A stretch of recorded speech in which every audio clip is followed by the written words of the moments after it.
It's okay. Hello and welcome. Today we are going to have a conversation with Nick Peters of Deeper Waters. It's a ministry you can find at deeperwaters.wordpress.org or .com, which you should check out. It's in the description. And also with Mike of Inspiring Philosophy, YouTube vlogger, if that's how you pronounce the word. You can find his YouTube channel as well as his website, inspiringphilosophy.org, in the description as well. What we were hoping to do here is have kind of an informative how Christians respond to some common atheist questions. So we're going to talk about 5 tonight, and Christopher Tanner is going to be the one to pitch them. So yeah, Christopher. All right, guys. So let's start with I don't know. Let's pick. Let's see here. Which one? Let's pick the Old and the New Testament supernaturalism. So my question is: in the Old and the New Testament, we see clear signs of supernatural things happening that range from miracles to just supernatural occurrences, such as like talking donkeys. So my question is how come in our society today, given the increased technology and ability to capture supernatural phenomena, why is it that we don't see supernatural occurrences happen as frequently as they used to, and why are they so easily debunked by our society today? Okay, a few points that I want to make. The first is that the Bible, it's a relatively small book, but it covers hundreds and hundreds of years. Just because things happened in it doesn't mean that they were close together or that it happened all the time back then. And I'm sure for all of the other societies which might or might not have had the particular relationship with God that the Hebrews did, they might have wondered the same thing about stories that they heard or whatever. I don't think that there's a reason biblically to believe that there was this huge frequency of miracles in the past that was suddenly cut off. I also think that, Christopher Tanner, I've told you about some of my supernatural experiences. I don't think that they have stopped, and I also don't think they've all been debunked. I think the truth is that they have continued to happen. This is my belief, by the way, not a claim that I am making. That they continue to happen, but that they have always been very rare, and that the vast majority of claims about them have always been false. I think that people hear the stories of the true ones, and then it exaggerates things in their mind. That is my belief, and I don't think it's contradicted by modern science or the modern world. I'd like to add on that. First of all, the reference to the Bible, I think the Bible is pretty clear that they weren't actually happening all the time. If you would count the generations from Jacob to the Exodus, there was about 5 or 6 generations in there where no miracles are recorded in the Bible of happening. So hundreds of years from there, same with the Exodus up to the time of Christ, there's hundreds of years in between, the Babylonian return from the Babylonian exile up to the time of Christ. There's several times miracles, several hundred miracles are not happening. And the interesting thing is when Joseph in the Gospel of Matthew, when Joseph discovers that his wife is pregnant, he doesn't say, oh yes, a miracle, of course. The first thing he wants to do is divorce her. He knows where babies come from, and he's not a fool. He was not expecting a miracle. Miracles were not that frequent. John 9:32, after Jesus heals a blind man, the first thing the Pharisees could not believe this was possible. And they say, since the beginning of the world, we've known that if a man is born blind, he will not come to see. How has this happened? They understood how the natural world worked not as well as we do, obviously, but they understood that, these things just don't happen. These are extraordinary events that would happen. Regards to miracles today, I would agree that miracles do happen today. I do think a lot of modern Christian, like faith preachers, Joel Osteen, Benny Hinn, want to say that, they happen as frequently as as frequently as the sun rising. But I would probably agree with Dr. Francis Collins that we should be skeptical of a lot of these claims outright, because when one does happen, we're going to be hearing these claims so constantly, it's not going to be a miracle by definition. So I think a lot of them, they're exaggerations. Theologian Justin Peters even attacks a lot of these supposed miracles and says, no, these are a bunch of emotional euphoria packed up. But for miracles today, there's a book by Craig Keener called Miracle. It's a 2-volume set called Miracles, and he actually does document a couple that would have scientific basis. But that's a whole other discussion altogether. Yeah. I have actually interviewed Craig Keener on my podcast, and I highly recommend his show. But one aspect I call into question is this whole idea of supernatural. The term, in my opinion, doesn't really make sense. It seems to assume an enlightenment idea, and I want to ask, what is natural and what is supernatural? How do we define it? Do numbers count as natural? Do laws of morality count as natural? Do laws of nature count as natural? Does existence itself count as natural? I think part of the problem is that when we move into this idea, we see God as being unrelated to the world until, lo and behold, something happens. Where in the Christian worldview, God is constantly involved with the world. He holds it in his hand until he sustains its very being. And every now and then he does do something unique in nature that we cannot do. But nature would cease to be if God was not sustaining it by his power. And we have to abandon any idea of sort of God of the gaps. God isn't a stopgap to fill in your system. God is there throughout the whole system. But I definitely agree with what Mike said. Craig Keener's accounts of miracles taking place today, many of them having medical documentation. And I dare say, if you go and talk to many people you meet on the street and just ask them about miracles, many of them will be able to tell you some stories that could be pretty interesting, and I mean real miracles, not just, I pulled into Walmart and I found the perfect parking spot, or the miracle of birth. I mean actual miracles, and I'm not in the position to say every account has to be false. I also think an excellent read on this would be John Ehrman's book, Hume's Abject Failure, where he shows Hume's argument against miracles is really just that, an abject failure. And Hume was an agnostic. He has no bone to pick for Christianity. All right. So I guess what I'll do is I'll start with Max. Max, you say you believe the miracles cover hundreds and hundreds of years, and I guess the first thing I would challenge in that aspect is, if they do cover hundreds of years, is there an actual theological, mathematical equation that can be applied? I mean, technically, if it's all listed in the Bible, and we believe the Bible is the main account of all the miracles happening, we could actually logically predict, based upon the years, how many miracles should happen every year, and see if there's a pattern. I don't know if that's happened or not, to be honest with you. I actually would be very interested, personally, in seeing that. I think that would maybe help justify or unjustify your position. It wouldn't prove it, but it would give some of a credence to it.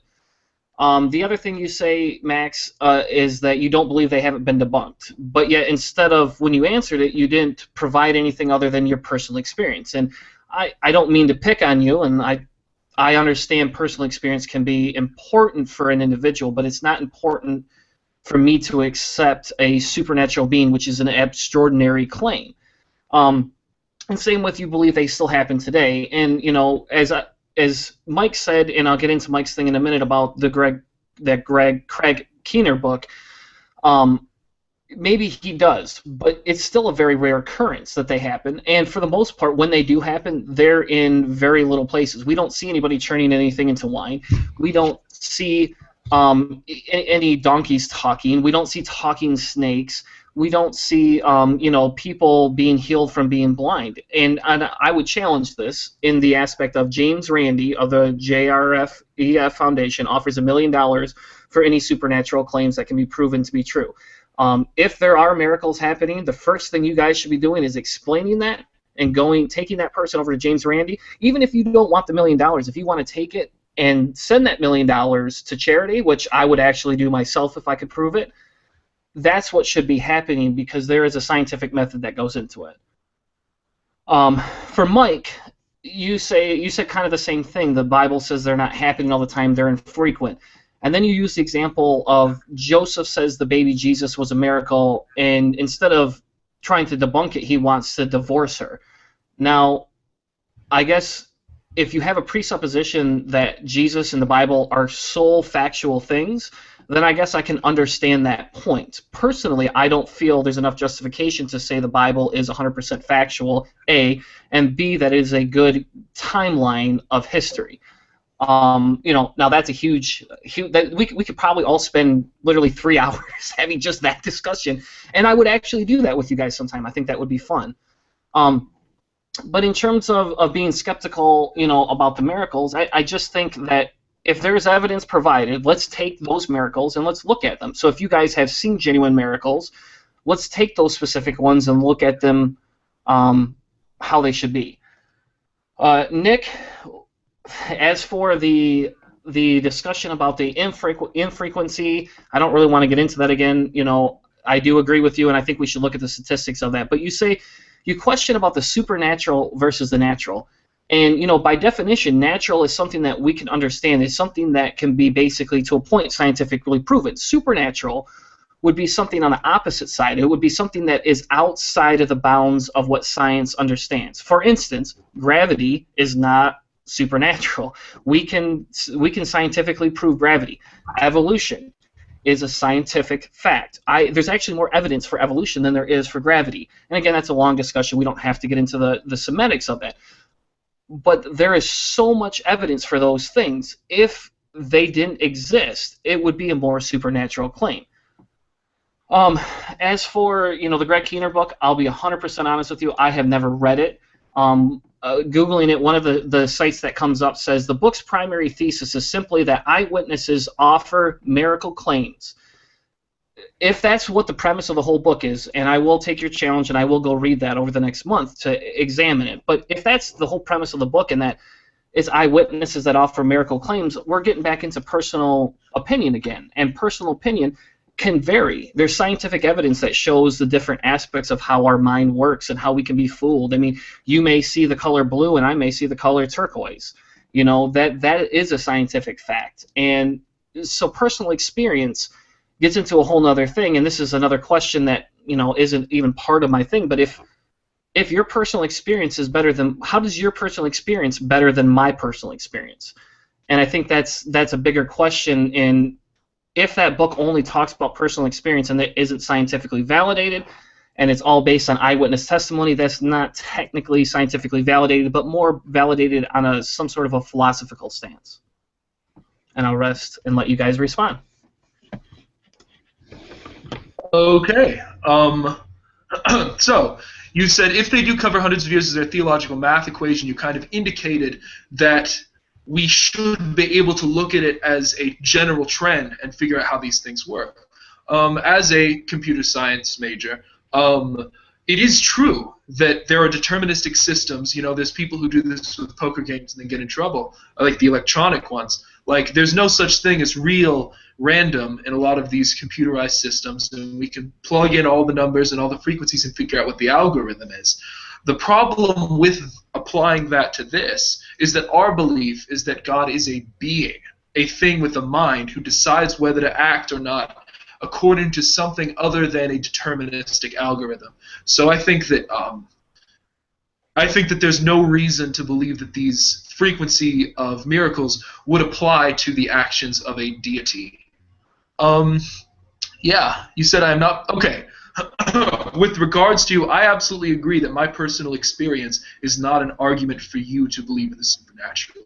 But I do believe that having seen certain things with my eyes and, experienced them with my senses, I think that I do have reason to believe in these things. And, you asked this question to Nick, but it's kind of related to this topic. You say, why is my experience better than yours? If I went and I saw an island, and you went and you did not see an island, and we didn't necessarily go in the same direction or walk the same path, that doesn't mean the island didn't exist. Your experience is just as good as mine, because both of us have a window of the world as we have seen it in our relatively short lives.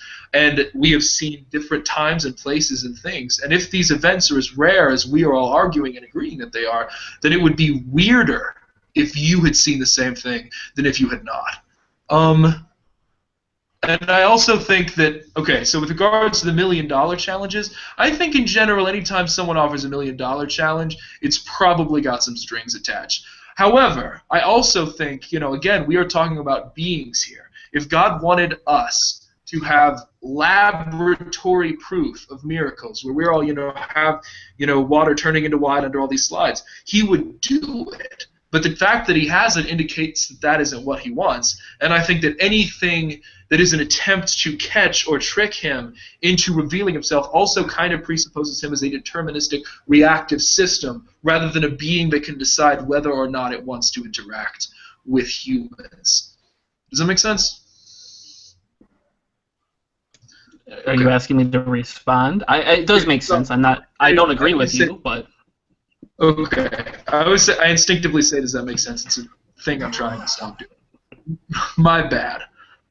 It comes from teaching theology to 8-year-olds for months. Yeah, Mike.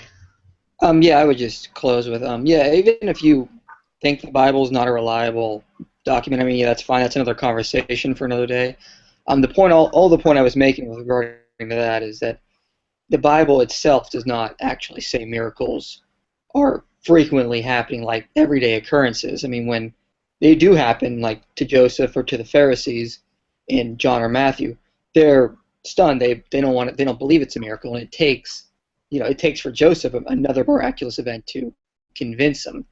The basic point I was just trying to get there is that it doesn't actually record that miracles are happening frequently. It lists the miracles that in the Old Testament, for example, but those are happening over the entire Old Covenant from Noah onward and whatnot. So the only point I was saying there is, like, even if you disagree that it's not reliable, the actual text would not entirely agree that miracles are happening on everyday occurrence and generations are going on from there. And yeah, I would also just agree that I don't think miracles are testable because God is not a process. He's not a natural phenomenon that we can study and repeat in a lab. He would be a being, a personal being that would, could act at will or not at will. So, I mean, that's just closing statements. Just tacking on what Max already said. Okay, I would start with saying that Keener's book does include a number of times medical documentation, so we go through it, you can find that. It might take you more than a month to actually go through it. It's a little over 1,000 pages worth of reading, so depending on your reading time there, but it's worthwhile to go through it. But with this whole idea of supernatural, he said the natural was, I'm going to try and paraphrase, I hope I get it correct, was things that could be scientifically understood. But I mentioned many things there, such as numbers, laws of morality, existence itself. And these things we don't understand through science. I don't know through science that I should love my neighbor as myself or that I should be faithful to my wife. So when I hear this, I think, okay, are those claims then supernatural? And this is just part of the problem. The supernatural-natural dichotomy still just doesn't make sense because I have to ask more and more questions. How about something like triangularity, for instance? Is that natural or supernatural? Can we go to a lab and test triangularity, or do we understand it through the axioms of geometry? And that gets me in a problem. As for personal experience, I really didn't apply that too much. Instead, I said I think people are having them, but my problem with the atheist position all the times is you have to go and say every instance of anything that's a reported miracle has to be false. Now, if you have 10,000 reported miracles and 10 are true, my position is still safe. But if you have 10,000 reported miracles on atheism, every single one of those has to be false. That's a very problematic position. And again, I recommend Ehrman's book, Hume's Abject Failure, and I would really recommend questioning the whole idea of a natural-supernatural dichotomy. It just really doesn't fit.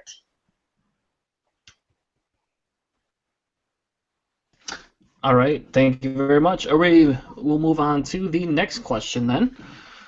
And this one may be a little shorter, hopefully, but this one says, if all religions claim to have the ultimate truth, excluding personal experience, and basically saying, I understand and I can't disprove personal experience, and so I think we should take that out of the equation unless it can be justifiable. So if all religions claim to have the ultimate truth, how would one person be able to distinguish that one religion is objectively true and has the ultimate truth compared to another religion?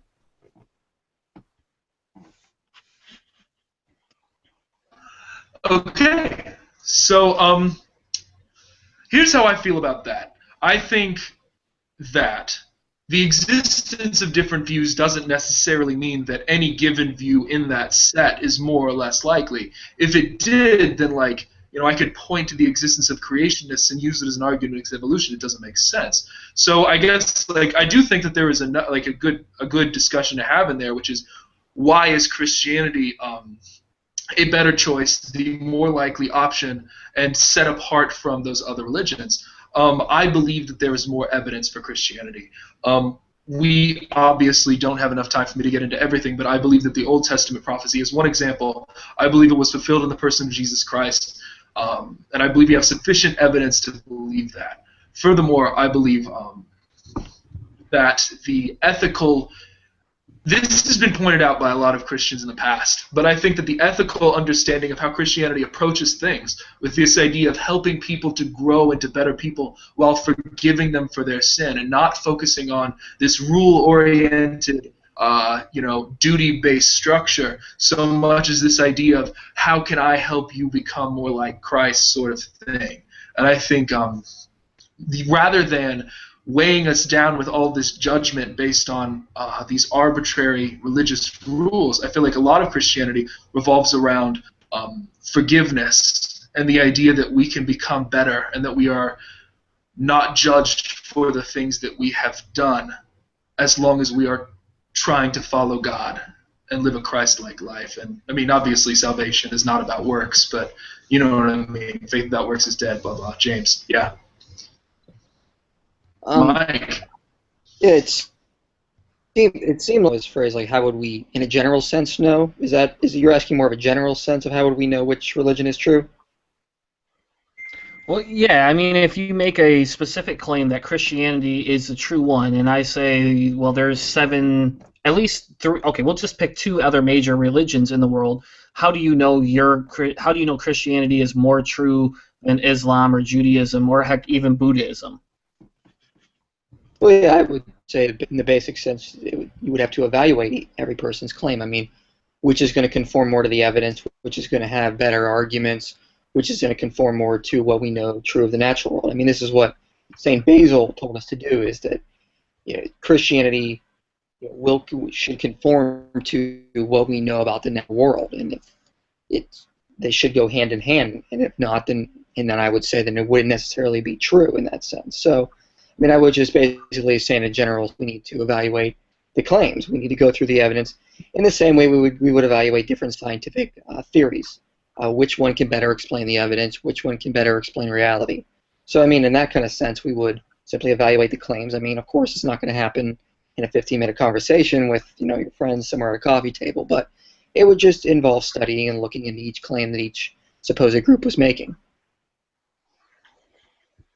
One word stresses it all in this case: resurrection. That is the first claim I would investigate, because every religion before Jesus and after Jesus now pretty much has something to say about him. So why not start looking at the one that makes the biggest historical claim? It's been said that Christianity is the most falsifiable religion out there, and properly understood, that's true, because we base it all on one historical claim, and if you demonstrate that one's false, hey, we pack up and go home.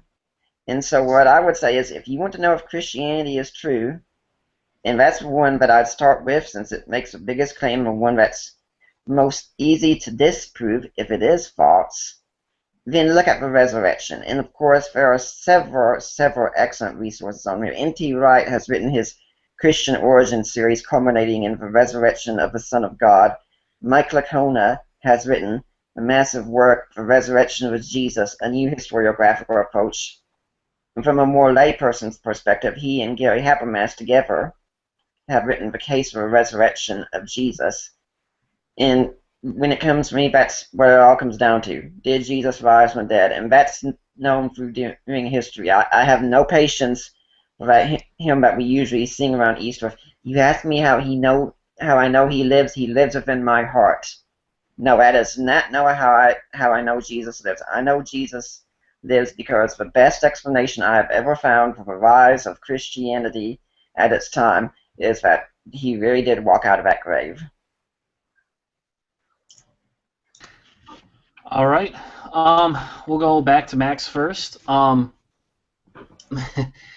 So Max, you say, you believe there's a bunch of evidence for it, and you're right. We really honestly don't have enough time tonight to get into 100% of the evidences. I mean, we literally could do a whole show on that. So I'm just going to pick on the one you said, the Old Testament prophecy. And with the Old Testament prophecy, the way the atheists see it and the way they believe it's how things are written. First off, I mean, the gentleman you gave me to begin with is awesome. About the gentleman that believes the first 5 books of the Bible were written by multiple authors. I've actually done some research on it, and I actually enjoy reading about that because that's a whole new take that's never been presented to me. But in terms of Old Testament prophecy, and you believe that the Old Testament prophecy predicts the aspect of Jesus Christ, I would actually contend that I don't believe that happens. I don't believe that it predicts it. It predicts something could happen, but when the New Testament is written, if you don't take the Gospels as 100% their word, if you actually start to look at some of the archaeological research behind it, I think you will find that the evidence lacks to believe the Gospels were written right at that time. Plus, if they had all of the other doctrines written, they could technically devise a way to do that. But again, that is a topic that we could probably spend 5 hours on, and I don't have time for that tonight. You also say that because they've evolved socially, you believe that technically the old Israelites, they were more socially moral than the rest of society. And I don't know 100% if that's true, but I do know there is evidence that points to that. I do actually agree with you that a lot of the ACE times the Israelites were a little bit more moral than their surroundings. But that still doesn't sort out the problem of morality. That still doesn't say if God really wanted to, he could have technically made and allowed these people to be more moral. He could have allowed them to be actually more moral than they were. I mean, he didn't abolish slavery. Slavery did exist. Did they use slavery in the same way? No. But he did allow it. He didn't dictate against it. And he also didn't push an extreme moral. I mean, he didn't say these are the extreme morals, no slavery, no raping of women, no selling women into slavery, all these different things. He didn't say to stop doing those things. And so he's allowed for those things to happen. And so then, to me, that would actually move into the question of, the whether God is a good God or an evil God, if he exists. Mike, you said you evaluate every personal claim. A few minutes ago, you just told me that as an atheist, if there was 10,000 miracles, I look at it as everyone needs to be evaluated. Now you just turned around and tell me, well, every personal claim should be evaluated, and that you think that we should go through the scientific evidence for these claims within the books. Well, when it comes to my position, I would say the negative, period. Like, I would always say the negative, that all the religions are false until proven true. But a few minutes ago, you told me that was illogical and that we shouldn't do that. But yet now you're saying we should do that. So you got to keep your theologies in line. I mean, if I can't evaluate miracles like that, why should I evaluate religion like that? And if that's the case, then really there isn't that much more evidence for Christianity, in my opinion, than there is for, Judaism or Buddhism or any other religion. Nick, the resurrection, I'll be honest, I love that answer. I'll just tell you ahead of time, I think that's a great answer. I think that you are very ahead of the game on a lot of things, not maybe than these other individuals. I think you're all intelligent people, but I think that you admitting that there is at least one thing that basically would say, boom, I pack it up, I walk out, I'm done, I'm going to drop the mic and be done with it, that's awesome. You're one step ahead of Ken Ham, and sorry if you guys like Ken Ham, but you are ahead of Ken Ham. So, I'll be honest, that is a trait that Christians like you are the people I love talking to, because you're not so set in your beliefs that no matter what happens, you have to believe. You're actually willing to genuinely examine the evidence. Mm-hmm. As for the resurrection, I think there's 3 or 4 things that could be used against that. The first one is there are other deities that came before that have been dated before Christ that has a resurrection story. Now, I'll be honest, it's not the same resurrection story, you're right, and I'll be honest, not all of them have as much moral code as Jesus does, though I don't think Jesus is the most moral character. I do think he has more moral code than others do. But if you look at all the other religions and all the other stories, if they could be dated before Jesus, that disqualifies he's the only birth story. And maybe you didn't say that, and I don't want to put words in your mouth, and you can respond to that in a second. But the second thing is when we talk about evidence for Christ, let's take the Gospels out of it just for a second. There's only one other contemporary writer that talks about Jesus before even 100 BC. His name's Josephus. And guess what? Josephus only mentions him twice. And we will probably both disagree on whether Josephus was genuine or not, and that's, again, another 17-hour discussion. And I'll be honest, maybe a David Fitzgerald or a Richard Carrier is a little bit more qualified than this gentleman is to speak on that, because they can read the text. I really honestly can't read the text, you know. But you look at that, and then you look at all the other history writers that did exist during Jesus' time, and there is documents of other things, but not about Jesus. Not about his miracles, not about the resurrection day, which is the most important thing. They don't have any of that stuff till almost, I believe it's 290 AD. And I'm not 100% sure if that's the exact date, but I believe between 250 and 350, there starts to come some stories and some things about it. But in the original history, there isn't evidence for that. So if I don't believe the Bible is a factual book, I'm going to look at all the other texts and go, they don't talk about it. Only the Gospels talk about it, and the earliest Gospel we have written is between 60 and 90 AD. And I believe it's Mark, but I'm not 100% sure on that one without looking up my facts. And I'll go ahead and rest my case so I don't talk too long. Cool. So a lot of your arguments to me dealt with reasons why we can't necessarily have faith that the Bible is an accurate representation of things. You referenced the documentary hypothesis. I'm glad to hear that you've been reading that author that I recommended to you. My view, and then you also mentioned the New Testament and the idea that it might have been made up. First of all, let me say that my view is that I believe that there are theological messages in Scripture that are what God intended for us to see, and I believe that beyond anything that man can do, when I think of God and his relationship with man's free will, I go back to that verse where Joseph said, what you intended for evil, God intended for good. I think that God works around everything that man does to ensure that his plan is ultimately our end goal. And for this reason, even if the Torah was written by different authors, all these different things, I believe that ultimately they were derived from teachings of Moses, and more importantly, that God is ultimately working through those. So I don't necessarily think that there's an argument for corruption. I'm aware that I'm now stating a belief rather than making a case against those things being corrupt. But the reason why I'm doing that is because I believe that if you walk in with a belief in a creator deity, there is no reason that you would have to reject the creator deity's ability to speak through a text that might have come through more sources than we've traditionally thought. That's how I feel. I think that the jury would then be out with just the evidence that we have, and I think that, in fact, the author that I recommended to you, who is Richard Elliott Friedman, does take the case that the whole is better than any of the parts that he has claimed to identify, and that you can see God working through all of these different sources and how they came together. And I think that's a cool way of looking at it. It's how I would look at it. However, when I talk about the Old Testament prophecies, it is true that some of the things in the New Testament can't necessarily be verifiable. Some of the Old Testament prophecies that we see fulfilled in Jesus can't necessarily be verified as things that happened in Jesus. And it's also true that perhaps Jesus could have done things to help set himself up as the fulfillment of these prophecies. But some of these prophecies, and again, I unfortunately don't have time to get all this tonight, but when I do, some of these prophecies also they have time caps, like the destruction of the Second Temple and things that can't necessarily be forced or faked.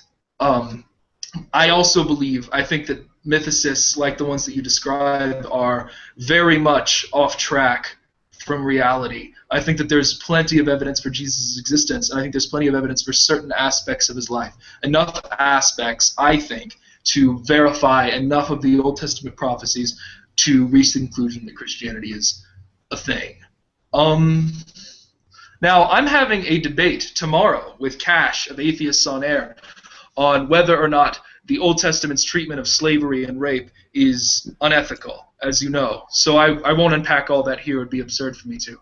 But everyone who's interested in the topic should watch my debate tomorrow because it's going to be fun. But my view is not that these were God, kind of giving this limp-wristed attempt at morality and then kind of coming short. My position is that for the era, this is actually one of I think this is a good solution. I think that if God had outlawed slavery, the Hebrews would have ignored it. When I think about the Old Testament law and its treatment towards these things, the verse that comes to mind is, "It is because your hearts were hard that Moses gave you this law." He's specifically talking about divorce, but throughout history, if you look at the ancient rabbis and their commentary in the Old Testament, they've agreed that the reason these laws exist is because of this. And one of my finishing arguments for tomorrow is going to be the fact that within a few years of Jesus' death, the Old Testament Hebrews had abolished capital punishment because of the Old Testament, which has capital punishment prescribed for everything. And I'm going to dig into that a little bit and why that is. But I think that these laws were transitional. They were leading us to the coming of the Messiah, and I think they weren't just good for the era, but that they made the Hebrews better than they would have been without the laws, and better had they just stayed at where they were, even though they were ahead. I think they were good, and that's my position on that, and that's all I have to say. Yeah, I'm kind of confused about what you said, because it seems like you got the exact opposite of what I was trying to say. So could you rephrase your reply? Because I wasn't saying that we shouldn't evaluate the evidence. I was saying that's exactly what we should do. Could you clarify what you were saying, Chris? Yes. Yeah.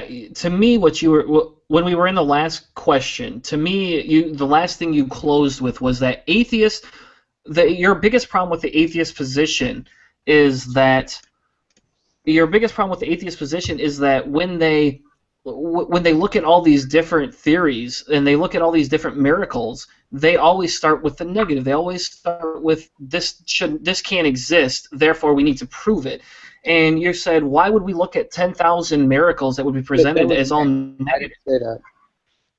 Sorry to interrupt you, but I think that Nick said that. I didn't actually say the 10,000 and 10 out of thing. All right, and you could be right. I'll give you that. I mean, I'm not. There is three of you, so you could be right. Maybe Nick said that as a thing. Okay, and you're right. My notes actually say Nick said that. So I'm sorry. I guess I'm very sorry.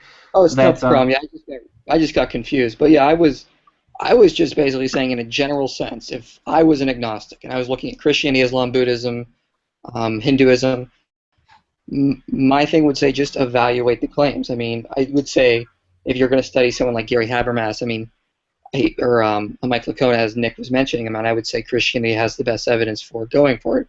And as he rightly pointed out, it's all contingent on the resurrection. And the only point I was trying to make about that is we would just evaluate the claims to see which best conforms to the truth of reality. I was not saying the opposite of that. Sorry for the misunderstanding. But no, and if you want, I could give you a short, different response then. If that's the case, and that is my misunderstanding, I'll admit that was my misunderstanding then. Okay. Yeah. So then I guess I would change my response. You can give a different response. Okay. My response would be a little bit different then in that aspect. I mean, I would agree with you that you should evaluate every personal claim, and we should go through the evidence scientifically, and I agree 100% on that. And I think on the basis that I don't think the Bible holds up scientifically. I don't think, I guess it depends on whether you're more in Max's position or whether you're more in somebody like my uncle's position, who takes the Bible literally. Max is a little different, than my uncle is in terms of how literal he takes the Bible. But if you took the Bible 100% literally, unless you subscribe to supernatural things, you wouldn't be able to solely believe that it fits science, because I don't feel that science fits the Bible. But we probably disagree on that one. Yeah, and I would just simply respond that, no, I don't take the Bible 100% literally. I think that's impossible, because John 15:1, Jesus says, "I am the true vine." Obviously, he's not being literal there. So I would say that basically all I'm just flat out saying is we should evaluate the claims regarding is Christianity is true or not. And regarding scientifically, I think as Nick rightly pointed out, we would evaluate the historicity of the resurrection mainly. I would think the Bible would hold up based on if the historicity of the resurrection argument is true or not, and whether it can stand on that. But I'm sure Nick can get more into that, since he's already addressed it a little bit. Okay, yeah, and I'll try and be as brief as I can. First off, if a Ken Ham thing, no, I'm not a fan of Ken Ham. When I heard the Ken Ham Bill Nye debate was going on, my great hope would be the winner would be a blizzard flying in, knocking the whole thing out. That was my great hope, and I'm not hesitant to place my faith on the resurrection entirely. In fact, that's how sure I am of it. But I've given you the works on resurrection, so I'd like to look at specifically what you said. Here, the first objection, dying and rising gods. The main works to read on this, where an excellent one to start with actually is Mettinger's work, Riddle of the Resurrection. Look at his first name and you'll see why I'm not even going to try to pronounce his first name. It's a Swedish name, but he admits that, yeah, he thinks there are some beings that fit into the dying and rising category, but then at the same time he thinks these are categorically different from the resurrection claims of Jesus. Jesus are set in a specific place and time. They're set in Second Temple Judaism, etc. And we actually have good evidence that the Jews of the time and the Christians were very resistant of pagan beliefs. Some examples we find in before 70 AD when the temple was destroyed. Looking at their garbage, we find they had pottery that was conducive with a Jewish law system. They didn't have pork bones in their garbage, and a lot of the higher houses, well-to-do places and such, had baths in there for personal cleaning. A lot of this can be demonstrated in works such as Boyd and Eddy's book, The Jesus Legend. Now, when you mention the contemporary writers, this one gets extremely problematic. I actually got done with a debate with Ken Humphreys back on I think it was the 20th of last month, and we started talking about the contemporary writers' claim a little bit.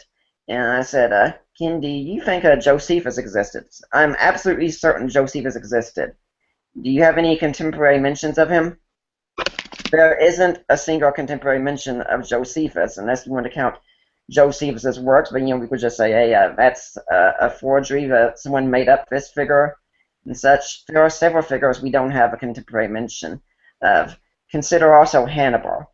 This is a guy who crossed the Alps, great general of Carthage, nearly conquered Roman Empire, destroyed so many armies they sent them all away. What mention do we have of him? Contemporary, one scrap.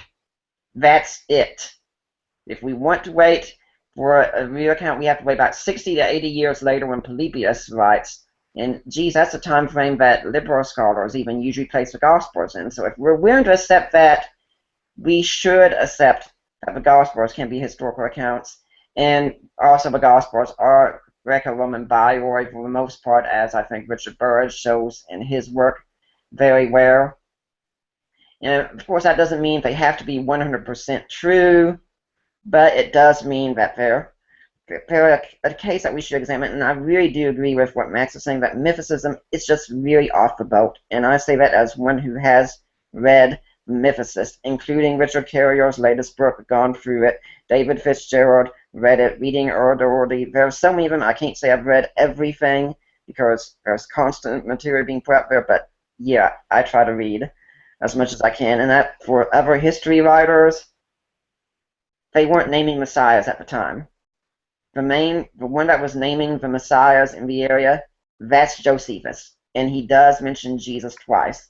But with what you were saying, going back, Kenham, I will say this, or I encourage everyone out here, and I hope every single one of us will agree with this piece of advice. When you want to engage in an area, read the best scholarship that you can on both sides. I will encourage that. If you're going to read Bart Ehrman, read Dan Wallace. If you're going to read Gerd Ludemann, read Mike Licona. If you're going to read Richard Carrier, read Gary Habermas. Read the best on both sides and come to your opinion.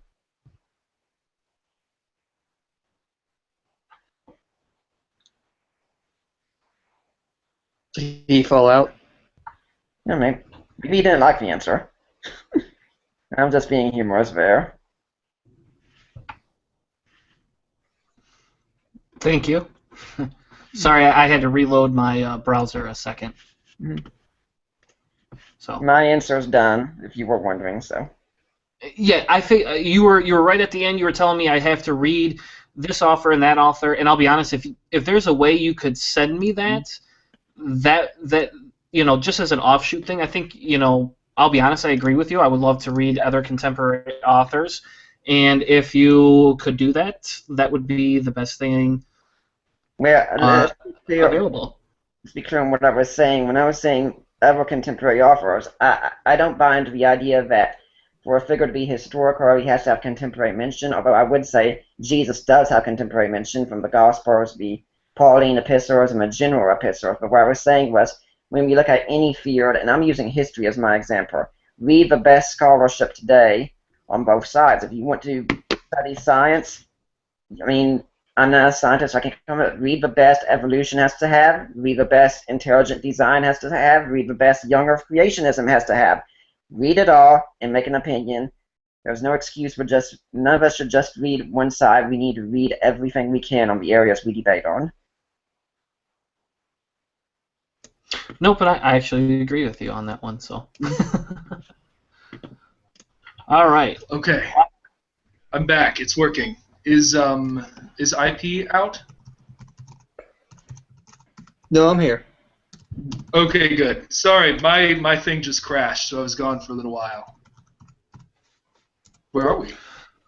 We are at the next question. So we did the Old Testament one, and we did whether Christianity is true.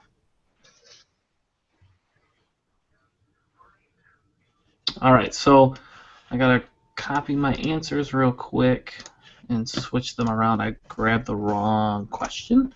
Okay, so the next question I have, and this one, I'll be honest, kind of relates a little bit to the other one, but I think it's a valid thing, to talk about.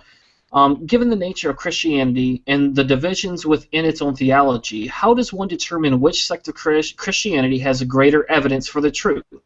And if some of the inconsistencies do occur between each of the sects of Christianity, what would you use as the ability to discover the truth of that Christianity? And I'll kind of throw a kicker one at it, because I've heard this question before, and I've actually debated this question before with other Christians. But kind of the other kicker is that, is there some common underlying themes between certain Christianities that you could use to justify all different sects of Christianity? I believe that there is absolutely an underlying gospel message. I think there's a minimum. If you believe this, you are a Christian. If you do not believe this, you are not a Christian.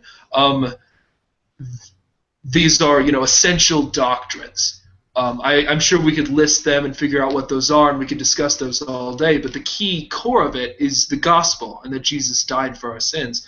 And I think that anything that is a Christian will have that, whether it calls itself a Christian or not. Like, someone could call themselves a watermelon. Self-identification does not make a thing. I also think that the best way to go about figuring out which of these things is true is to have discussions, kind of like the one that you and I are having right now, except between Christians. If you go and look at my any of the articles that I've been posting lately, Christopher Tanner, I'm sure you've seen a few of them. A lot of them are me advancing my own interpretation of things over other people's interpretation of things. And I think the way that I do that is I go through the scripture and I go through the evidence and I make a case. And then someone else will come along and say, I don't agree with that, and they'll go through the scripture, and they'll go through the evidence, and they'll look at the old way of looking at things, look at old writings from the time period, and maybe they'll reach a different conclusion, then we'll discuss it. But the cool thing about fields like analyzing scripture and analyzing Christianity and figuring out what the truth is that we don't have to guess at random. We don't have to put up all the denominations on a dartboard and figure this out, because we can actually discuss it. We can actually examine and see whose position makes more sense. And I think that that's how it should be done. I think that's how Christians typically do it. I feel certain that I disagree with these two on many things, and I feel certain that we could discuss it in a rational way and reach some kind of a conclusion. And I think that's just how people behave when they're good. I would say the differences between Christianity do not threaten the core doctrines at all. I mean, one of the things my pastor has constantly said is that within every Christian's thought is there are doctrines, beliefs, and opinions. Every Christian would agree on doctrines. No one disagrees on doctrines. We may have different beliefs. You have Arminianism, Calvinism, Molinism.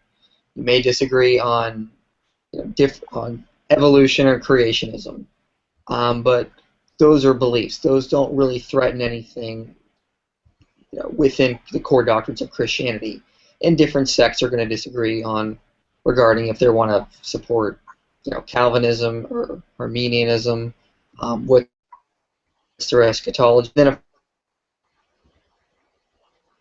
course, below that, you birth, do you wait later, do you dunk, do you sprinkle? I mean, I think that sects are really divided on beliefs and opinions, but we all agree on the core doctrines of Christianity. And regarding beliefs, I mean, I think that's what most people are asking when they ask this question is, how do you know which is right within Christianity? Calvinism, Arminianism. What's the right view of eschatology? What's the right view of creation? I agree with Max, and we have a conversation about that. We evaluate the evidence in a moment. When I see this, I often think of the claim that we have given diverse 20,000 denominations or 30,000 denominations, and it's just false. It comes from David Barrett's encyclopedia on this topic, and denomination in this case is pretty much a self-governing entity. You could have two independent Baptist churches in one town. They're on opposite ends of a town because some people don't want to drive all the way across town. If you have the exact same beliefs, they be counted as two denominations. There are even thousands of denominations within Catholicism. But I stick with my friends here and say, yeah, there are some essential beliefs that all Christians have to agree on, and we all know this. I mean, you've got us on this show here to discuss this because we're Christians. You're not going to get someone on here who says the Quran comes from God and there is no true God but Allah, Muhammad is his prophet, and say, oh, this one must be a Christian. You know he's not. That's pretty much a no-brainer. But I will say it is a terrible tragedy in the church that we don't have as much unity as we do, and every Christian should be scandalized by this. In fact, I remember being in a debate once on Power Talk against a Jehovah's Witness. I was in there, and I do think Jehovah's Witnesses fall outside of Orthodox Christianity. I'm a Protestant, and there's a Roman Catholic, there's an Eastern Orthodox. We're all working together. We're all on the same side, and that's the way it should be. And I think one of the mistakes that we often make is we think that the Bible should be simple to understand. It's not. It's not supposed to be. It's an ancient work from another culture, another time, another place, another language. It's going to be difficult to understand.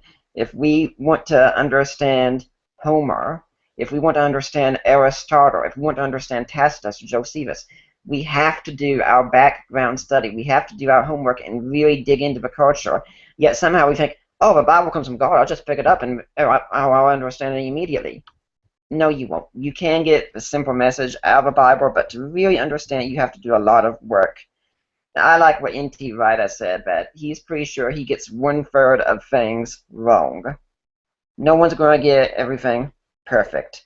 And for my fellow Christians who disagree with me on some things, I always say, that's fine as long as we don't break fellowship, as long as we're, okay, I'm essentialist. Then if that's the case, we'll just agree to disagree, and when we get to heaven, Jesus will tell them that they were wrong. That's it. But that's pretty much my answer. All right, thank you. We'll start with Max again, just so we can keep the consistency going, because my OCD wouldn't allow me to not do it. I could do it just to kind of upset Max, because I know his OCD, he's got OCD too. So if I started with Nick, it might throw his whole game off. Oh, that'd be fun. But I won't do that since it's your guys' show. I won't do that just to upset Max. So we'll start with Max again. Max believes there's essential doctrines, but he didn't give any examples. Now, it doesn't mean that he won't give examples, and I'm pretty sure within, his response, I'm going to give some examples, especially since the three of you all seem to agree there's essential doctrines. So I would like some examples. Let's look at those examples, and let's pick a later date to analyze those, and maybe I'll actually blog about them later. but we need to have examples of what those doctrines are. Because you're right, I do agree. There's differences between beliefs and doctrines. And I would actually challenge that I think that those doctrines still differ greatly between the different sects. And you're right, the Jehovah's Witnesses are probably a far-out sect. Mormons or the Church of Latter-day Saints, even though they're not technically Christian, they're an outside sect of Christianity, outside of the norm of it. But I would be interested to hear what the actual doctrines that everybody believes are true are. One of them you gave is that Jesus dies and comes back to life has to be true, and without that, it can't be a core doctrine. And I guess I understand that only because I come from that culture. For outside atheists, people that haven't come from that culture, to say something like that would be kind of ludicrous. But maybe you could touch on, when you come back, touch on why it is that Jesus dies and has to come back, has to be true. I mean, there has to be a real reason for that. And I do agree we should have more discussions with atheists and Christians with Christians, and I'm very glad you don't take the side camp where he says he can only talk about Christianity with true Christians, and if you're an atheist, you've never been a true Christian, because I think that's just a bunch of bullshit rhetoric, because, while debating people doesn't convert people to atheism or convert people to Christianity, it does plant seeds of research that people do. And then you wanted to talk about the inconsistencies of Christianity, and I'll say this once, and I'll probably say this to all three of you. The Bible flat out says, and I'm sure you'll pick the verse apart, but the Bible flat out says, Jesus says, I'm not the author of confusion. God doesn't want to be the author of confusion. So why is he? This is very confusing. And, with all these different sects, there's a huge confusing matter in it. So how can we find the truth if it's this confusing? To Mike, you say that the differences don't threaten the core doctrines, and again, I would love to hear what core doctrines are, because I think that would be actually a valid discussion. If we could do follow-up on that question, that would be even better. But the core doctrines, I would agree with you. And you say if every Christian believes in the doctrines, then they are true for the belief set. But you haven't defined why. So why is it that those core doctrines have to be true? Why do they? We have to have a reason why they do. I mean, we can't just all claim that they do. That would be starting with a presupposition. So as an atheist, I don't like to start with presuppositions if I don't have to. And I would challenge that just because you guys state it, why would those doctrines be true? And the last one, Nick, you said honestly kind of very the same thing. You think it's a tragedy that you're not unified. I agree. I think guys would have a stronger case for Christianity if it was more unified. But I'll tell you what, what Christianity looks like. The farther away, the more evolved we get, the more we understand things, the more our morals evolve, the more our empathy evolves, the way things seem to be going, it actually makes sense, honestly, why Christianity splits the way it does. You look at Max Mills, who is a very liberal Christian, compared to, like, my parents, who are very conservative Christians. And, Max is a younger generation, and I know I'm building a straw man, so you don't have to remind me. It's okay. But, in true reality, if you look at that, if you look at just the emotional side of things, as evolution dictates, that's kind of how we're going. And then it goes back to, again, you said the Bible's an ancient book. We got to study it, right? So my question is why the heck did God give his only begotten son in the middle of, BC or AD, whatever, I don't know how you call that, 0 year. Jesus came during 0 year, right? But yet he let 4,000 years of Old Testament happen, and if you believe in evolution, he let technically, 10 to 15,000 years at least of human evolution happen without anything. So God waited 4,000 years to send his son, and, Max, I get your argument that, okay, they weren't ready for it. But to me, that doesn't seem like an omniscient God. That doesn't seem like a God that's loving and moral. That seems like a God that doesn't know how to overcome a human issue. And if it's a human issue he can't overcome, then is he really God? I mean, honestly. And, I get that it had to come at some point, and that's an argument that can be used no matter which way you look at it. I mean, if he came today, 20,000 years down the road, they're going to probably say the exact same thing I'm saying.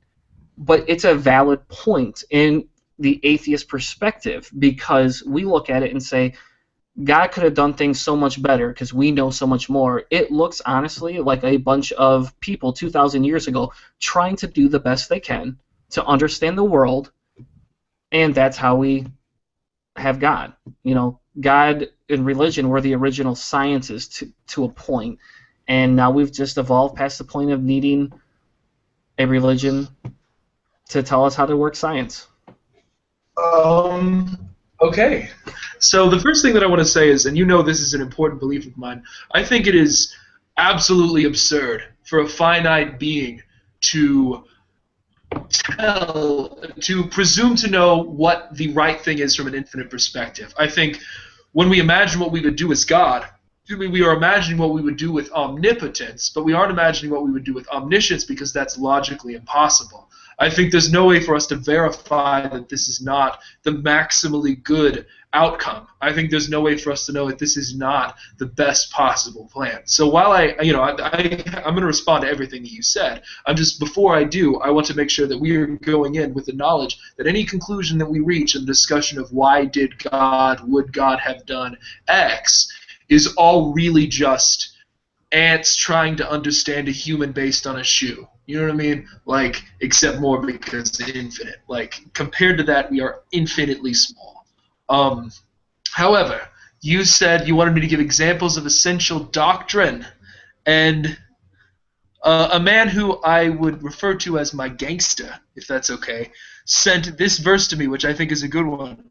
By this you know the Spirit of God. Every spirit that confesses that Jesus Christ has come in the flesh is of God, and every spirit that does not confess that Jesus Christ has come in the flesh is not of God. So the Bible here lays out one of, I would argue, a few, or rather, it lays out an essential doctrine. And the essential doctrine is if you believe that Jesus came in the flesh, then that is an essential doctrine that you need to believe. So that is a biblical example, and I think it's a good one.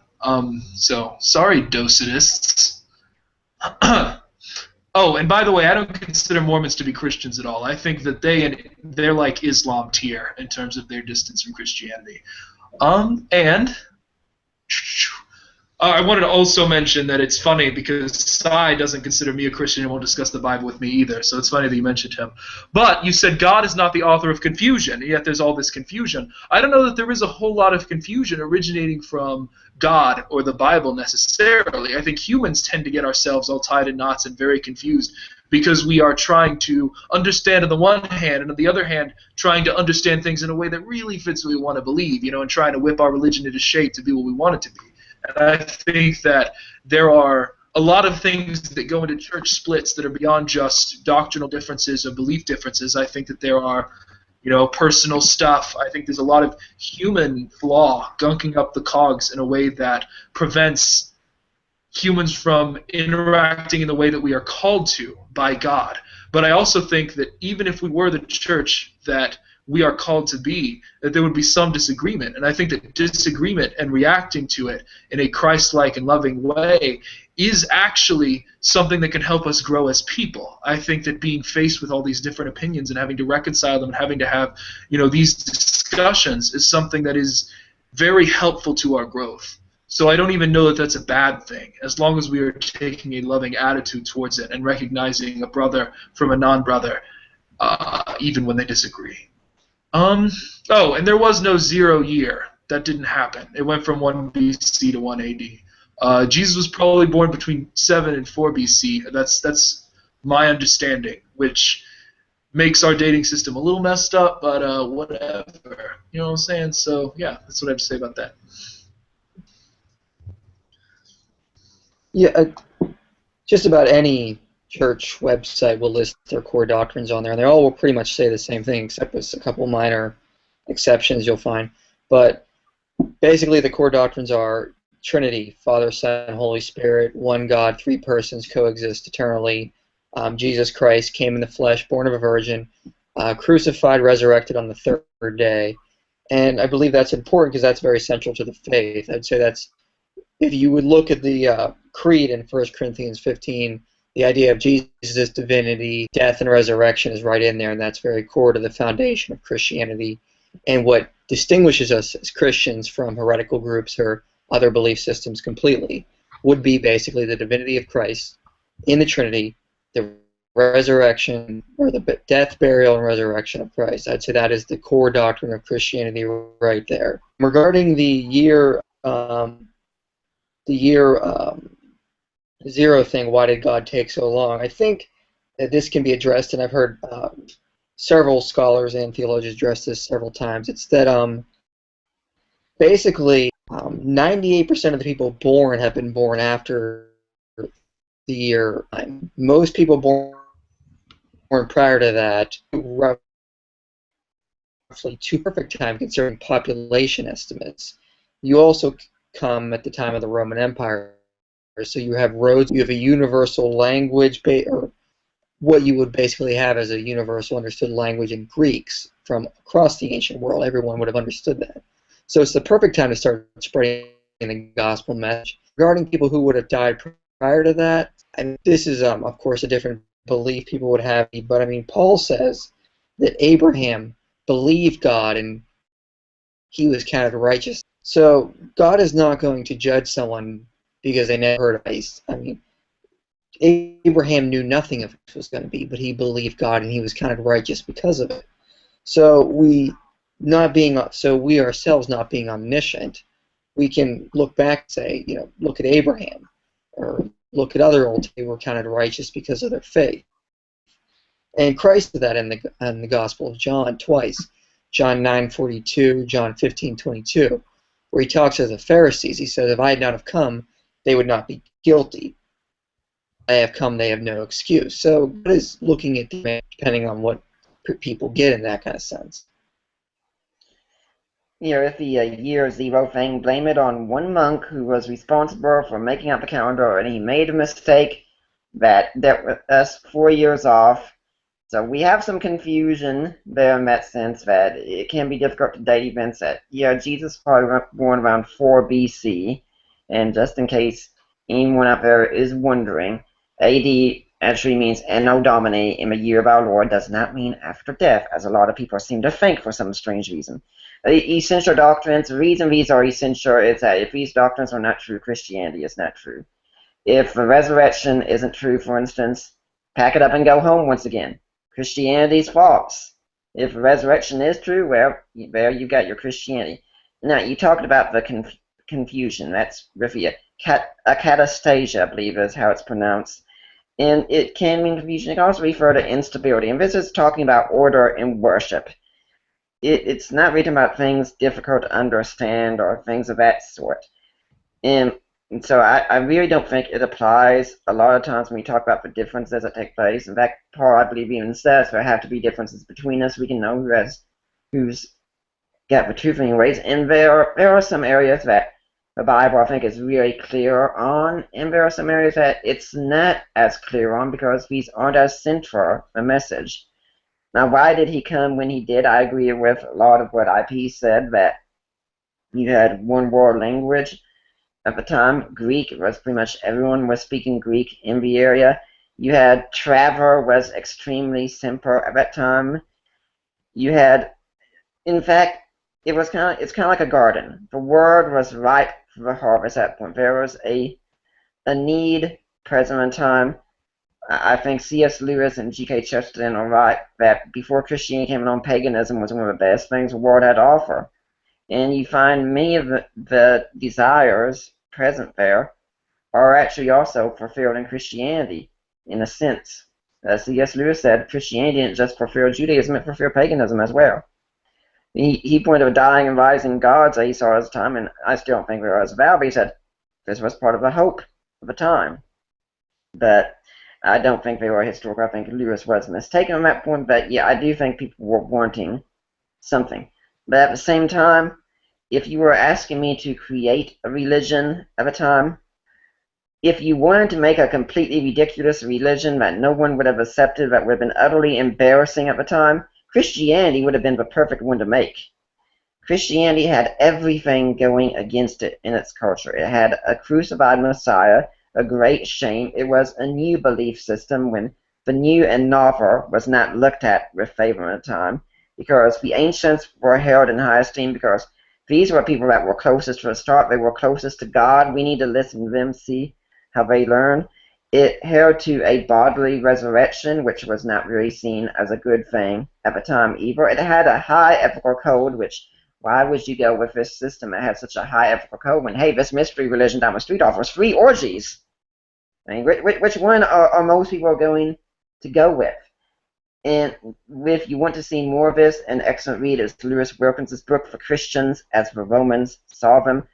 The reality is Christianity broke every single social rule at the time. To be a Christian was to be a deviant. You were putting yourself against the Roman Empire, cutting yourself off from the society.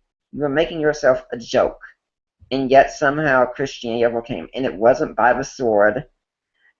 It overcame, I think, because only one thing could back it. It was true, but people saw the evidence.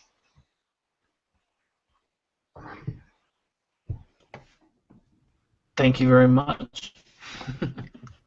I did actually enjoy that response, just so you know. Thank you. And I would like to at some point schedule a time where we can all hang out again, and tackle one of these issues at a time. Absolutely. That would be fun. So. Sounds like and it. I will take all three of you on. We'll do the reverse. Typically it's on my show there's more atheists than Christians, so this is actually kind of enjoyable to be on the reverse side of this. I think it's been since what's now called season 0 since I've been in a chat with another Christian on an atheist analysis show at all.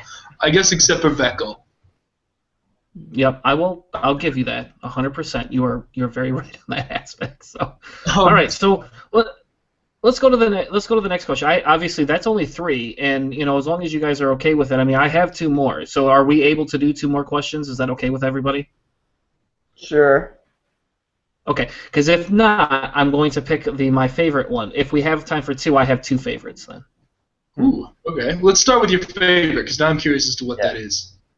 No. That's got to be the closer, buddy. That's the one that we got to keep the viewers staying to the whole end. I mean, let's hear your second favorite, and then we'll run out of time or something. I'm pretty sure I can guess what my favorite one is, but let's go. All right. So my second to last question is, the Bible has several key points where science has shown that there's difference within stories within the Bible, and that not all the time does the Bible line up with how science works. Now, I know we heard a few minutes ago that you guys don't believe the Bible is all 100% literal, and I would be curious actually to see where all 3 of you line up on this question, because I think this is a valid question, especially from an atheist stance where we do value naturalism as a means to understand the world. So given that we have answers from science that violate some of the things that happen within the Bible, how do you reconcile believing the Bible in its entirety, given that some of the core tenets of the Bible have been debunked, and why continue to consider the Bible the Word of God if it looks like some of these stories, A, were not able to happen naturally, and B, probably didn't happen at all? Cool. Okay. So, I actually wrote an article I'll talk about that in a minute. But my position is that I believe that the Bible was not written to contain historical or scientific truths. I think in some cases it does, but I don't think that's its point. I think if God wanted to give us a complete history or a complete scientific text, then he would have done that, rather than give us, the history of some small little area. I think that that's not the point at all. I think the point is the theological messages. And I think that there are times when it gets those across literally, and I think there are times that it gets it across metaphorically. And I think you can know that by the context clues of the text. But what matters is there something on my screen? Okay, it doesn't matter. I think there's a glare on my screen. But what matters is whether or not the message is getting across, and the truth value of the text is in that theological message itself. I believe, and I wrote an article recently called Pagan Parallels in Genesis 1, where I defended the idea that Genesis 1 had sentences that were, to a degree, a response to pagan myths of the time. Not copying, but a response to, like taking out their deities and replacing it with the one true God as a statement of monotheism. And I believe that that is one of a huge amount of theological messages. I think the creation story is one of the most theologically rich passages in the entire Bible. And whether or not it lines up with Scripture, whether or not it lines up with science, I think that's a very kind of modern Western sort of question to ask. I think if you read a lot of the old rabbinic texts, what you'll find is it's not really a question they would have concerned themselves with at all. I think that if you took a Jew from Jesus' day and brought him here and told him about evolution, I think that he probably wouldn't have a huge amount of trouble swallowing it, simply because it is not what he believes to be the focus of the text. And I think the pagan parallels in Genesis 1 is one of the few things that I think are context clues to the idea that some of it, at least, is either metaphorical or is framed metaphorically. And I think that, I think there's a way of interpreting the Bible that is not an issue. And I also think, I don't have an also think. That's what I think. So. I would think the question is kind of vague. I mean, creation versus are we talking about miracle? I don't really see anything in the Bible debunk regarding that. I mean, I consider myself a theistic evolutionist, and when I study origins of modern young Earth creation, I don't really see any issues. I mean, most modern young Earth creationists trace their roots back to 1961 with the book by John versus Genesis flood. Prior to that, if you go a lot of recording of evolution, like Aja Gray, B.B. Warfield, one of Darwin's own mentors was a guy named Evangelical Christian. So regarding that, I don't see any problems whatsoever. If you go back even to the early church fathers, like St. Irenaeus, Augustine, Clement of Alexandria, talking about how Genesis 1 is allegorical, it's not meant to be literal history. So if it's regards to miracles, I mean, I don't necessarily see how that would show that anything in the Bible is debunked, because no one says that miracles are something that happens naturally. We would say they're by definition some sort of acts in the physical world. They would not. I don't know, science is the study of how nature action is. Philosopher Keith Ward goes over in his book Divine Action. I guess we need a little more clarification regarding the question if we're talking miracles again, or if we're talking about specifically evolution, or science for that matter. Do you want the specifics? I can give them. I'll give you two. How about that? I was gonna let Nick go, and then you could. Okay, fair enough. All right, go ahead. Okay. Yeah, well, when we talk about taking the Bible all literally, this seems to be some sort of hang-up a lot of people have. I don't understand, because we don't treat any other work of literature this way. I make a difference between literally and literalistically. If you say literally, in a sense, yes, we should take it all literally. But what does literally mean? Well, I interviewed Holly Ordway from HBU. She's a professor of English there, so I think she knows a little bit something about literature. And she and many others have told me the word literal really means according to the intent of the author. And in that case, then yes, I think we should interpret every single text that we read according to the intent of the author. How do you find it? Well, that's part of research. Now, you were talking about the core tenets debunked. Now I was wondering, okay, and which ones are these? We've mentioned Genesis, for instance, and I'm not an Old Testament scholar, and it's not my main area of study, nor am I a scientist. So if you ask me a question about evolution, I couldn't say yay or nay either way, because I don't study that area, and if I went with any side, it'd just be giving an opinion probably based on consensus and such. It's an interesting question. If I woke up tomorrow and saw a headline that said, Southern Baptist Convention agrees that evolutionary theory is true, I'd say, cool, and I'd go about my day. Meanwhile, if I got up next and I saw a headline that said, National Academy of Sciences decides we were all wrong about evolution, I'd say, cool, and I'd go about my day. It wouldn't matter to me a bit. For my interpretation of Genesis, I'd go with John Walton at this point for Lost World of Genesis 1, where he says we've read it too often as a scientific account. That's a very Western thing. It's really a functional account describing God creating a temple, a dwelling place for him. And when you built the temple in the ancient world, the last thing you did before you dwelt in the temple was you created an idol to represent you to be in the temple. And that's what man is. Man is in the image of God. And then the deity would dwell in the temple, and this would be seen by resting. Walton's book on this is excellent. Now, you're talking about differences in the stories and such. I think one of the things you can look at is that it's either this next year or the year after that, Mike Lacona, and I've interviewed him on this also, he's going to have a book coming out, and he's one of the first ones to really be engaging in this field, and he's looking at other Greco-Roman biographies using Plutarch as a main example and source.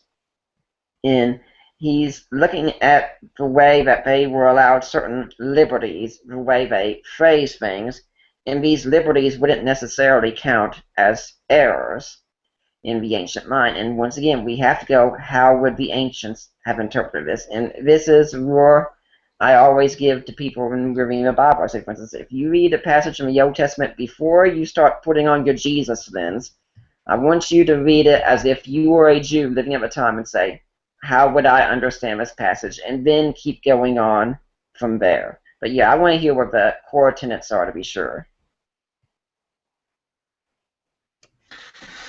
All right, and I guess I don't want to categorize them as core tenets. Just so you know, like, I don't think there's the core tenets that disprove it in that aspect. You know, in how your core doctrines are. I don't think that that's a logical way to look at it. But I do think that there is core issues within the Bible, and I guess I'll just throw my card on the table because it's just easier to do it that way and let you guys destroy it in that manner. But Jesus had to come for one reason, right? Why did Jesus come? Jesus came to save everybody from sin. Where does sin originate? Sin has an originality. The concept of original sin happens in Genesis. If there is no original sin, there is no need for Jesus. So I think that when you start to destroy the stories about original sin, you start to destroy the stories of why Jesus needs to come. Now, that doesn't make Jesus false or the resurrection false, but it does call into question, why is there a need for a resurrection and a Savior if we don't have original sin? So I guess, Nick, we'll go in reverse just to drive Max nuts, but because that's the one that's freshest in my mind. And you say you don't study evolution. You just kind of go on the general consensus. I actually think that's a bad position to take, because if evolution disproved your Bible, you shouldn't believe in it. But now, we just had the conversation that the main thing that would disprove it for you would be if the resurrection didn't exist. So, I can understand why you would not care whether evolution is true or not. And I do understand the theistic evolution perspective, though I don't think it holds merit or water unless you presuppose a God or a Bible exists. But when you say the interpretation of Genesis was just a functional interpretation, God created original sin. God created that. So the bigger question is, did God create sin, or did sin happen? Maybe not God created it, but did sin happen only 6,000 years ago or 6,014 years ago? What happened before that? Evolution has a minimum of another 8,000 years before that. And then also on top of that, there isn't just one Adam and Eve. Just so you know, the Adam did not exist. Adam's not really a functional part, per se, of the evolution process. It's the Eve part. And so, to date, there's at least 11 Lucys that exist in pretty close entirety. And, while if you challenged me right now and said, where is your scientific document, I would have to actually go through my research that I have saved on my hard drive somewhere and pull the specific document that says that. But the research shows that there is at least 11 Lucys, and 7 of them are very full skeletal aspects of Lucy. And that's not even just the only fact of it. So it goes back to the original sin concept. Did original sin happen after the original Lucys happened, or did it not? Then you can get into the incest. We know incest doesn't work evolutionary. It just doesn't. Yet the Bible literally perpetuates incestuousness to repopulate the earth. That's what it specifies. Now, I guess if you believe it's all a metaphor, then I guess you can excuse it, but it does not portray it as a metaphor. That's not how a lot of people interpret it, and maybe they're just unevolved people that don't know how to interpret it, but it does not interpret that. And then to Mike, I'm not talking about miracles. I'm talking about the flood. There was no worldwide flood. It is proven there is no worldwide flood. There is probably evidence for a localized flood, and I could see how you would twist that to believe that it's not worldwide. But you would have to believe in miracles to believe the flood happened. You would have to condone miracles existed to justify the flood happened, because science shows that salt water and fresh water cannot mix, A.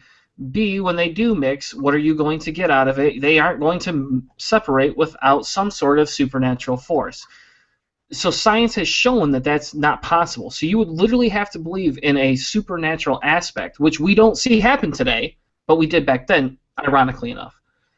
And again, you look at the same thing. I won't even get into the Sodom and Gomorrah thing, because that could be a metaphor for the evil of the world. But there are several different stories in the Bible that all talk about different things. Abraham has several different stories where they contradict each other. Genesis has 2 accounts where it contradicts each other.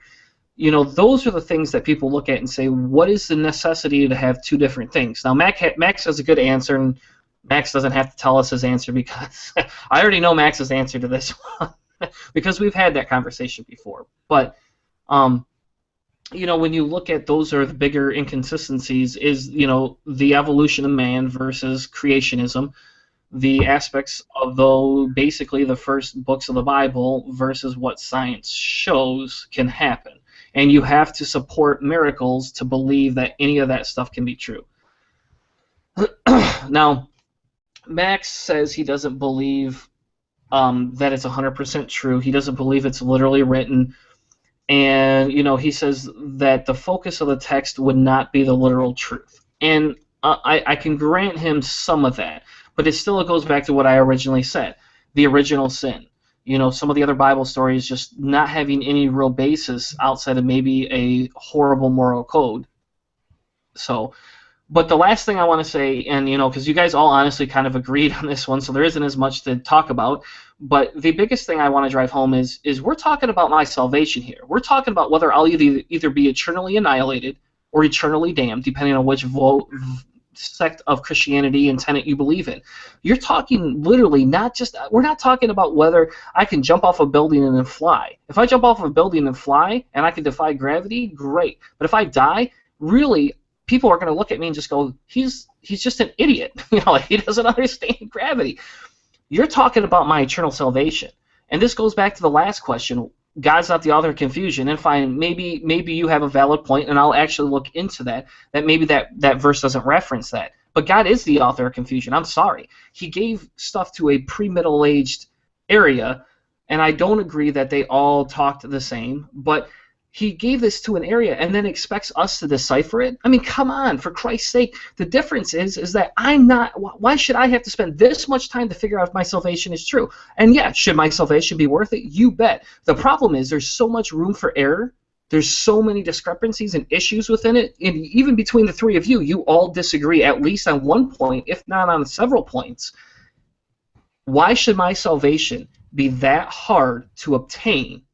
Because we're not just talking about whether, we're talking about whether I get to live forever in a paradise or with Jesus, or if you're a Mormon on a special planet, you're literally talking about something that I would value significantly higher than whether I would value if I jump off a building and die because of gravity. Thank you. I rest my case. Okay, so the first thing I want to point out is you seem to have kind of still that glare on my screen, but you seem to have kind of hung your hat on the idea of original sin, and I'm going to talk about original sin. Like, there's a few ideas. The first is kind of derived from this more Catholic idea of like every human being is born with this guilt, this residue, like sinful nature that kind of goes back to Adam. But then there's kind of the more orthodox idea. And by the way, Catholics have no problem with evolution in general. But then there's the Orthodox Christian idea, which is more that this sinful nature is in the form of a tendency towards sin and the capacity for sin, rather than something you actually have to be guilty of. And the reason why both of these views can exist in the context of Christianity is because original sin, in terms of like whether or not I am born with something that needs cleaning, is not why is it like without it, Jesus Christ isn't irrelevant. Because sin, as defined by James 4, is knowing what the right thing is and failing to do it. And that's not just something I'm born with or not born with. That's something that I struggle with every single day. Like, sin is something that you do constantly. It's not like a thing that, like, you have arbitrarily handed down to you. I mean, some people believe it is to an extent. But that's not the only aspect of sin. It's not the only thing Jesus died for. He died because we are sinful humans, which means that every single day we are making decisions that differ from the optimally correct one. And that's bad. Sin is missing the mark, and the mark is the ultimate right thing. And I miss that mark every day, and that is why I need Jesus. Oh, dang it, I stopped writing notes after that for some reason. I don't know what I was thinking. But you talked a lot about why God would allow things to be so confusing when something's so important for you. My position on that is, as I've said before, I think that why did God questions are ultimately a little bit absurd. But I think that if I think why did God questions are ultimately absurd, and I suspect that my answer will be a worse one than the one that Nick Peters is about to give. So I'm going to let him handle this one because it sounds kind of within his area of expertise. After Mike, who probably also has a really good answer. I'm done with my answer. Sorry, I left my mute button on. So, I started talking. Okay. Comment on a couple of things you said. I mean, first, with the global flood, I would absolutely agree there was no global flood.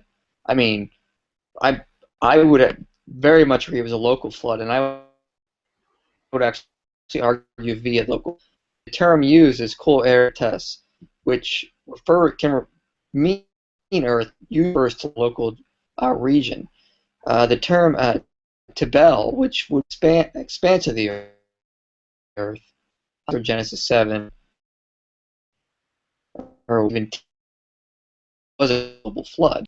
People in those kind of had an understanding Earth as we know it, and indicate that just a local region of what their knowledge is of the going to be flooded. And I think the text actually teaches of Eretis and Tebel. So, I mean, there's a good article in BioLogos about that, biologos.org, about interpret the Genesis flood. So, yeah, flood. And I would completely agree scientifically that it did not happen. Regarding the original sin, I would build on what Max said, that I agree with the Orthodox understanding that original sin means more of a tendency towards the sinful nature. The idea of the all born guilty mainly comes from St. Augustine, interpreting one verse in Romans. Orthodox understanding of this is that original sin is we just are born with a tendency more towards sin. And I think this can be addressed with a better understanding of the Imago Dei, or what it means to be the image of God. A lot of Christians today, the image of God means to be literally created as an image. What I have come from studying different scholars is the Imago Dei doesn't actually refer to that. It refers more to the idea of being called for a specific purpose, or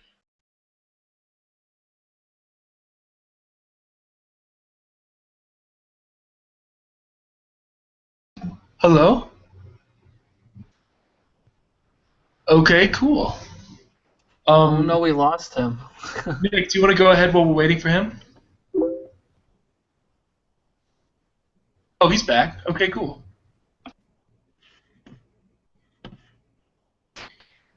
Yeah, you were saying about the Imago Dei. No.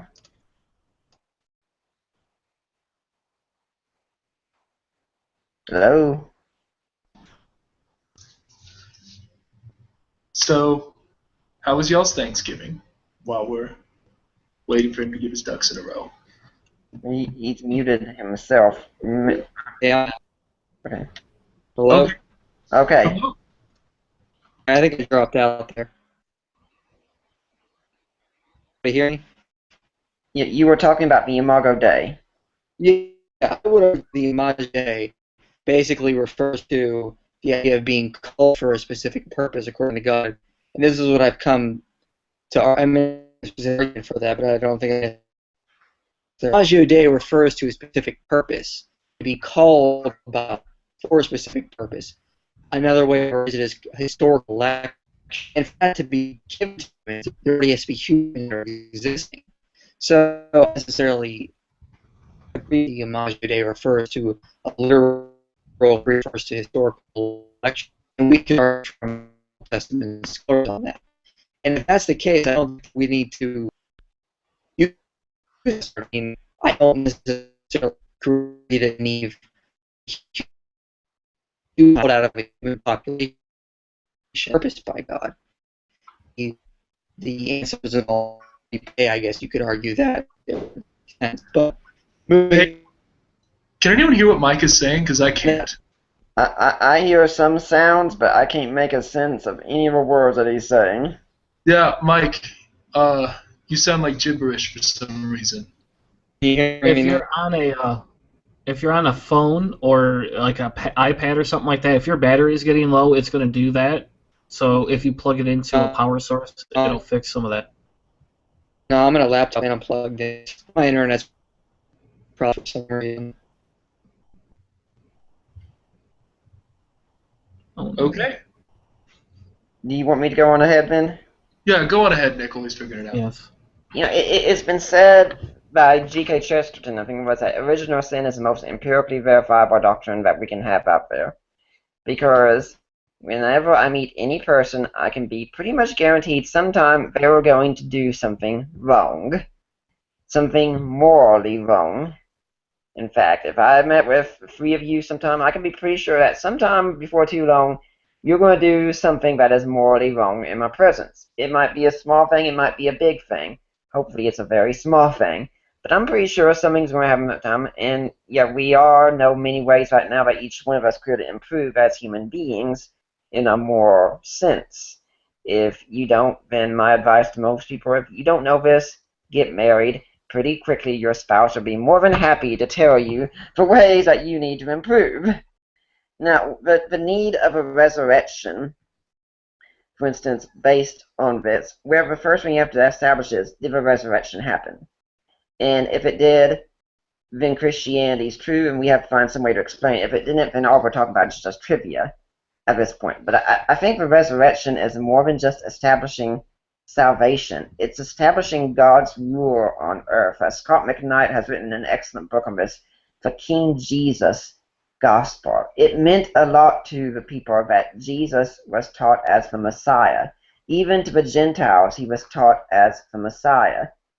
N.T. Wright has written much on this, how God became king, and you can even see it in his translation of the New Testament, the Kingdom New Testament. Now, did God create sin? No, absolutely not. God created the potential for sin, but we made it a reality. As for the question of incest, John Walton again has the viewpoint that Adam was not the sole human being on the earth, nor was Eve a sole woman, but Adam was more of an archetype, a figure meant to represent humanity. So incest could be that it never really had to happen. Of course, there are some various degrees that it's not as harmful. I think, for instance, if I'm correct, Darwin married his own niece, for instance, and that wasn't seen as entirely harmful. That's pretty common, I think, for the time being.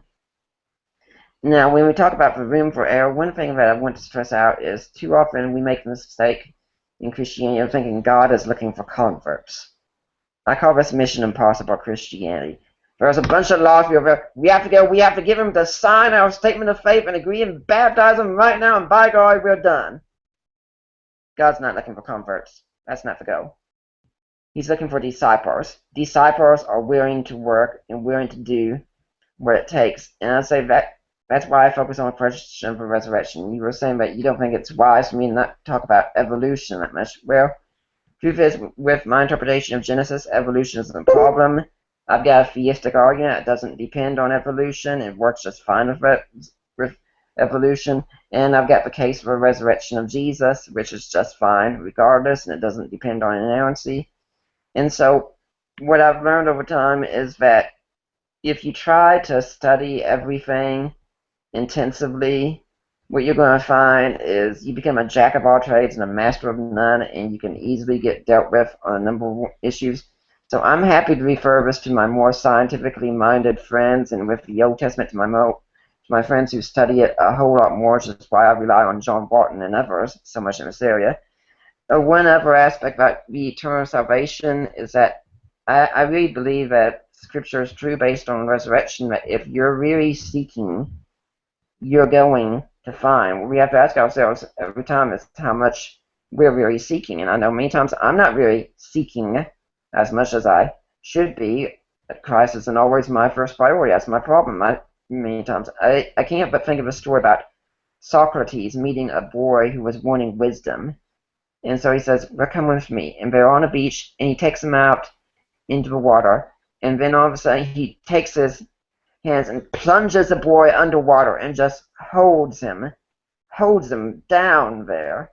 And after about 30 or 45 seconds, he lets the boy come back up. And the boy's just gasping for air. They walk to the shore together. And the boy pretty much attacks Socrates. How could you do that? Why did you do that? And Socrates takes it in calm and says, tell me, when you were under the water, what did you want more than anything? And he says, I wanted to breathe. And he replies, when you want wisdom as much as you want to breathe, you will find it. And I'm convinced if each of us makes truth the goal of our lives as much as we can, we will find it. That's me. I like that quote, actually. I'm going to steal that quote for my own purposes. That is an actual. That you said the Socrates thing, that if somebody wants wisdom, if somebody's held underwater, what do they want the most? They want to breathe. Well, if somebody wants wisdom enough, they're going to find it. I love that. Like that's my new catchphrase. I'm stealing it. It's copyright, Chris Tanner. Yeah. Do I get royalties on that? You sure do. If I ever make any money, I'm actually in debt now because of this, so I don't think I'll be making any money anytime soon. I understand. Final question. I can imagine. So, yeah, we got the final question here. Just I want to make sure we get it in, and it could be a long one. It could be a short one. We've talked probably about this question a little bit tonight already. So, if the Bible projects a God who is absolutely the moral authority, and evidence for his moral standings can be found within the Bible as described by the writers of the Bible, given directly from that specific God, then how does a Christian account for the evil found within society, which lends itself to putting some people's lives greater than the lives of others, and some atrocities to other individuals greater to the lives of other atrocities? So, for instance, we're not talking about whether you pick my pocket one day and the next day somebody picks my pocket. We're talking, more of the absolute atrocities that don't seem to have any real moral need. God could use picking my pocket as a way to correct me, but there's some things that are so over top, there's no bloody reason for them.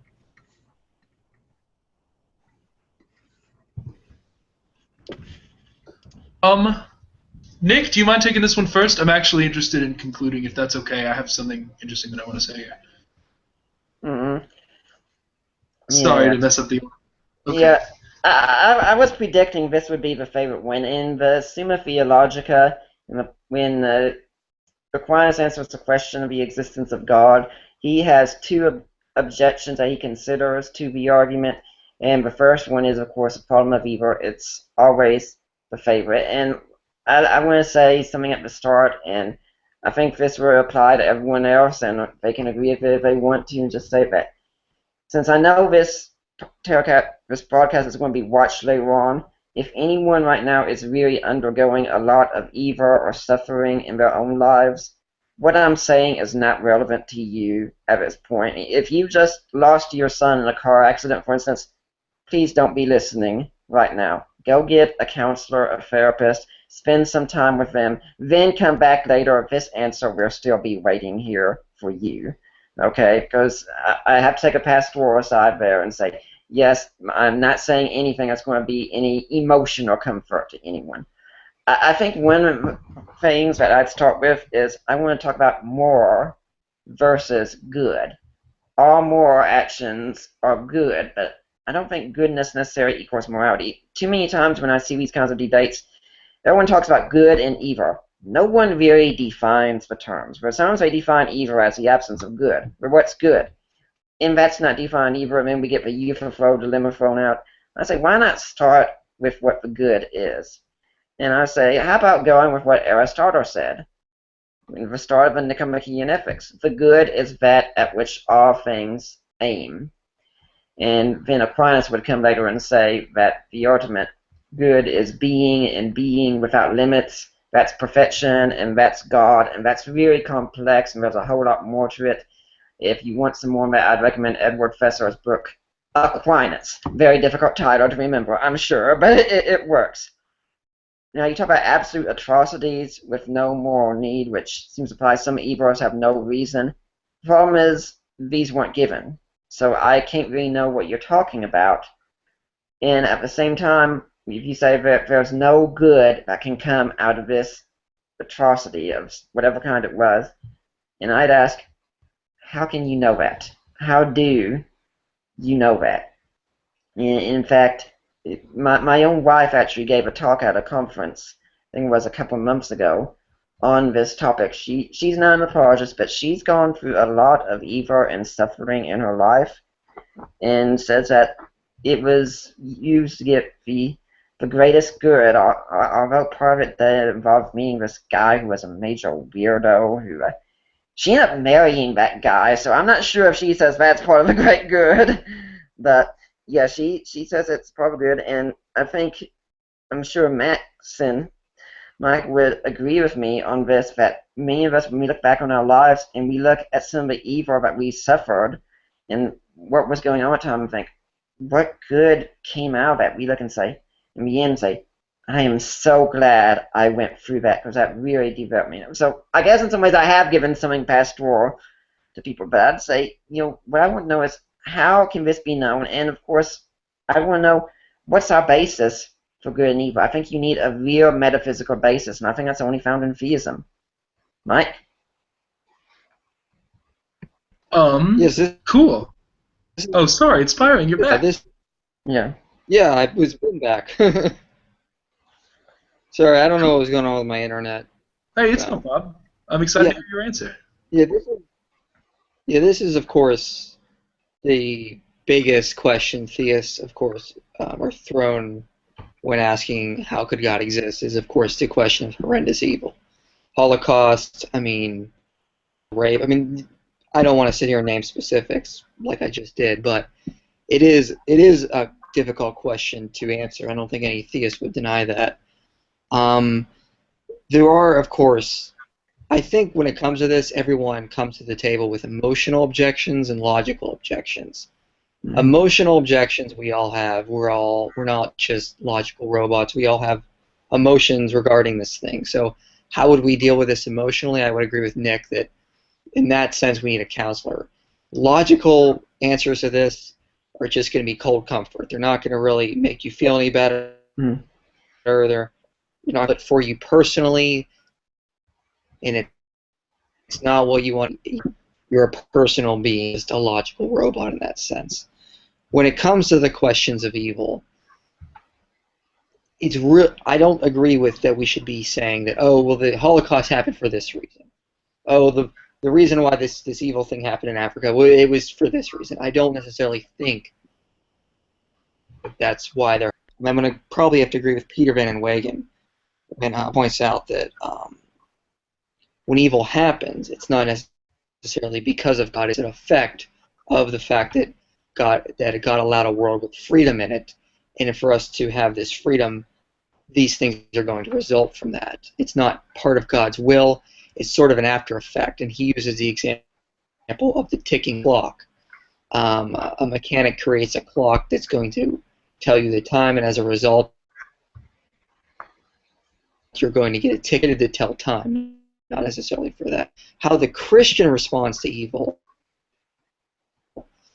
this philosopher Albert Camus, when the God man suffers too, no longer be entirely imputed to him, suffers. The night on Golgotha is so important in the history of divinity, and in its traditional privilege, lived through to the. So I think one of the biggest things that we have in Christianity is that, sure, there is evil. It's hard to explain to someone who's going through a lot of trials, but you cannot turn around and say it's because God doesn't love us. Because there he is right in the middle of creation, suffer the worst possible deaths. And in the Gospel of Matthew, he even identifies with the suffering when he says, if any people in my name, it's coming in that same sense.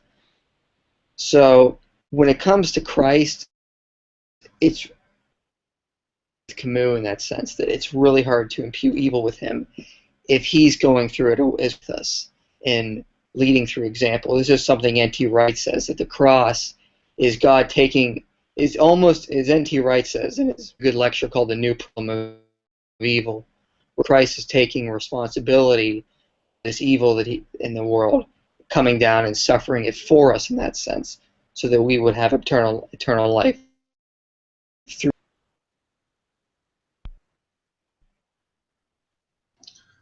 Cool. So is he done, or is he fading out again? I'm gonna assume that he's done.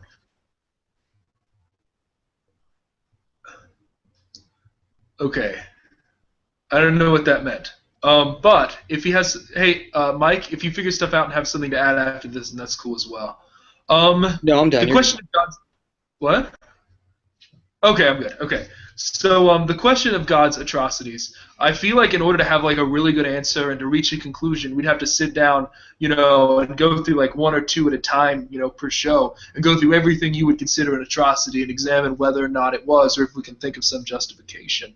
But even if at the end of all of that deliberation, we reached a point where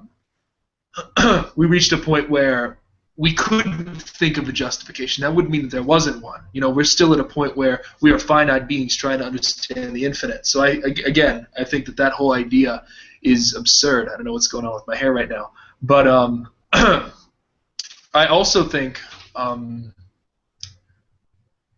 general that a lot of the atrocities that you'll see in the Old Testament, not all, but a lot of them do have reasoning that can make sense if you're kind of looking at it and really studying and really thinking through the general theological message that it's trying to communicate. And I think, I don't think that it's necessarily wrong. I think that if we are in a position where there is a greater good that is logically contradicted by not doing the atrocity, then I don't think it's such an atrocity anymore. So that's what I think. I think in order to condemn God, you need to find him committing an all-overriding ethic, which is wrong in every single possible situation that we can imagine. And I don't think that happens in the Bible. That's what I have to say.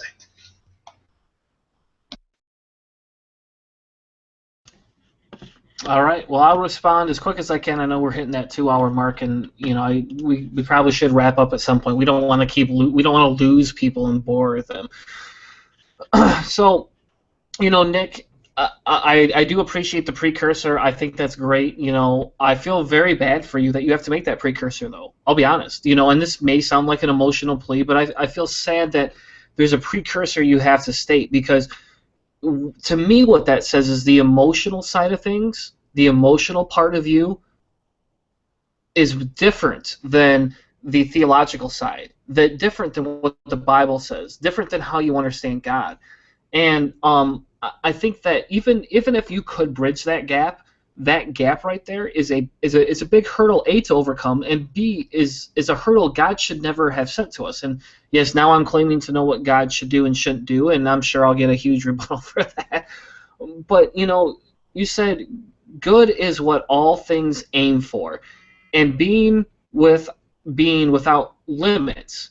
And And so we would still have to understand at some point where that being is without limits. And that's the whole dilemma with the moral argument. There's a huge dilemma with that. And I feel that you say, well, what's the basis for my morality? That's what I feel like you said. And maybe I'm putting words in your mouth, and you can correct me if I'm wrong in a second.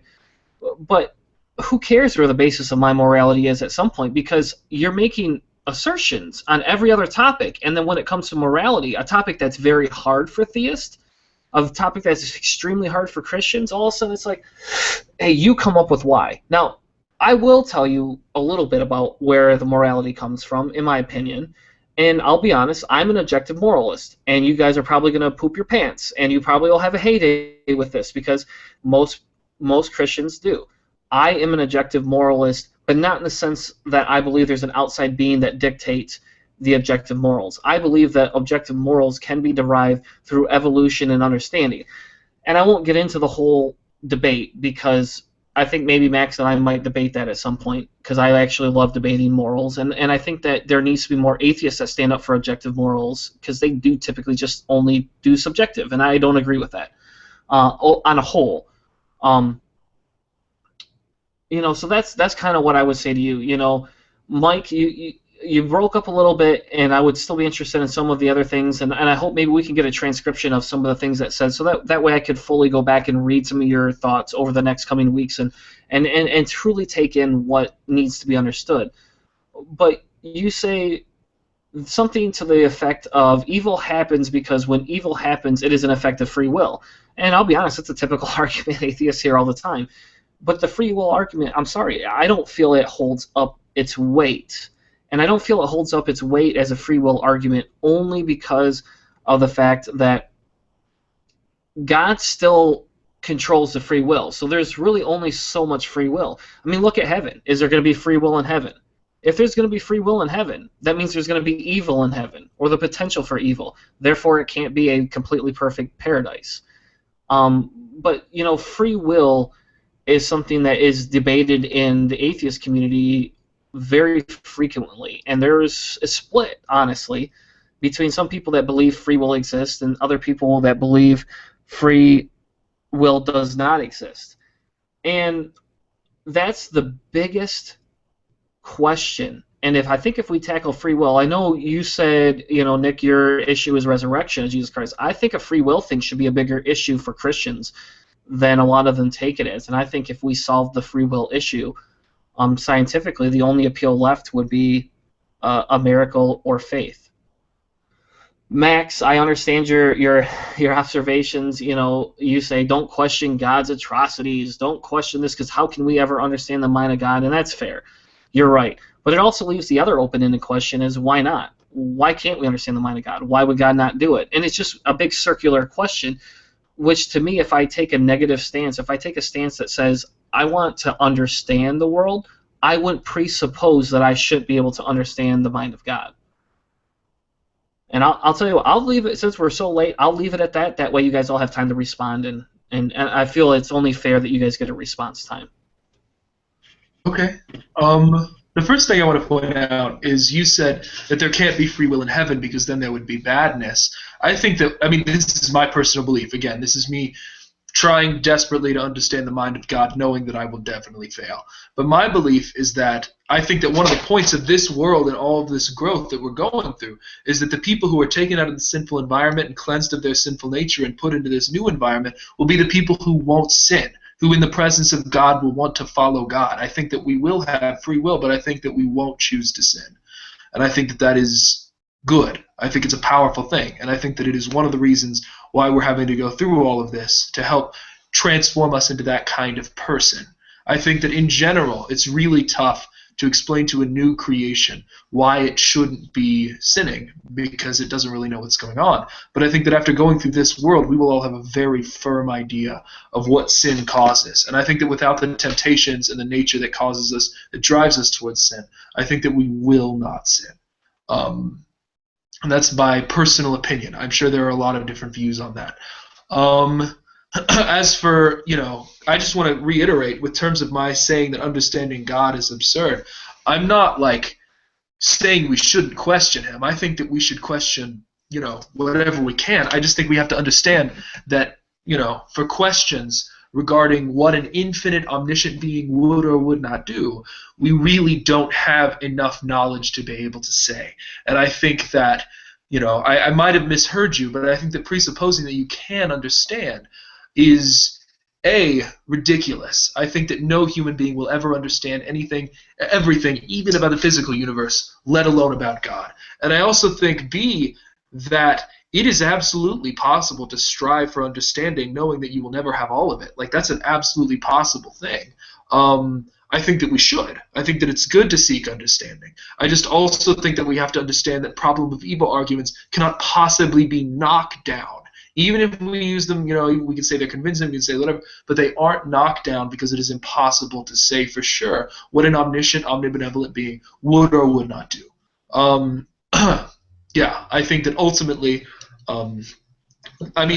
this is not an argument that I have fleshed out, but the reason why I believe that God is good is, largely founded in this kind of a strange belief, but I believe that the more that you know another person, the more that you will grow to love them. I think that there's this empathy that comes with knowledge. I think that omniscience necessitates benevolence, and that's not something I've logically proven, but I do think it's sufficient for me to have faith in God's goodness.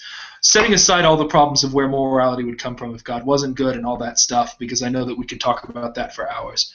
But you know what I mean when I say good. I mean, does he adhere to the standard that I understand when I look at my moral compass? And even if that moral compass comes from God, we can still, say whether he matches up. He necessarily will if it comes from God, because, yeah, you know what I'm saying. Now I'm getting myself all in knots. But, yeah, that's what I have to say about that. I think my internet keeps coming in and out.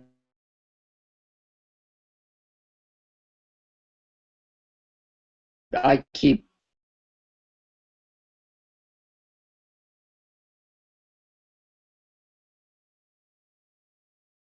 I find it really funny that you're having internet problems while you're trying to apologize for internet problems. That's something that amuses me.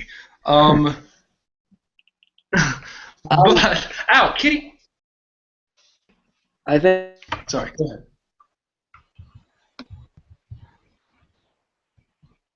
I'm just going to reply with my thoughts, and I appreciate you having me on, but I think there's a nice talk. I'm gonna just catch out right.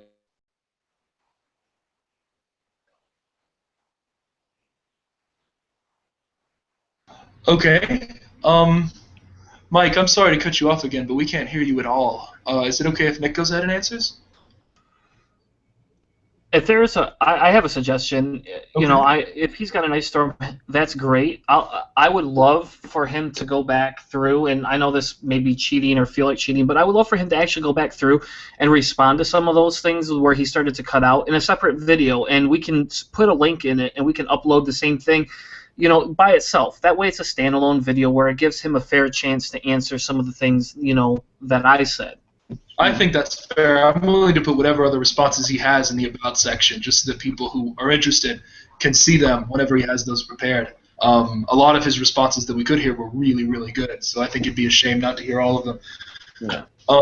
I agree, and I think that Max, and not to interrupt again, but I think that if we could put notes right in the video, like annotations that says, right now you can't hear him, but go to this video for his answer. I can do that. I did it to mock Psy in that one thing. Anyways, but I can do. I know you do. Yeah. Nick, do you have an answer? Yeah, I do. When you talk about the emotional side being different, I mean, of course it is, and we're all to various degrees emotional. One of the reasons I brought up is I actually debated this on Justin Brier's show, Unbelievable. If no one here watches Unbelievable, shame. You should be listening to it. It's one of the best debate shows out there. But I was actually called on to be one of the debaters right after the Haiti earthquake took place. So yeah, they gave me an easy one to start with, obviously. I mean, that's sarcastic, of course. It was indeed a great tragedy. And one of the questions I was asked was, Well, geez, what you're saying, that doesn't provide much emotional comfort to people who are suffering right now. So I said that in response to what could be a future objection. My wife would tell you that in many ways I'm more like Sheldon Cooper than anyone else. So you're not going to see the emotional side coming out. No. Whereas God without limits, everywhere. He has no limitations. Nothing outside of him can limit him whatsoever. And why I ask where morality comes from is because I consider this an important question. I have my own viewpoint, and I really don't think it's a difficult one for theism, that goodness comes from God. No, I don't just say morality comes. I say goodness comes from a being who is goodness in perfection. This is the fourth way of Aquinas, and that's what I stick with. And that gives me, in fact, an argument for theism as well. That theism, to me, makes sense of good and evil. Now, so when you said that, see, one of the reasons a problem of evil doesn't faze me as much, and honestly it doesn't, is still the resurrection. I'm going to say that one again. If Jesus rose from the dead, there's an answer to evil, and I think in many ways the resurrection is an answer to evil. You also did say something about an appeal to faith, and I think this is a misnomer of what faith is. Faith is not a way of knowing anything. A lot of people think it is. It isn't.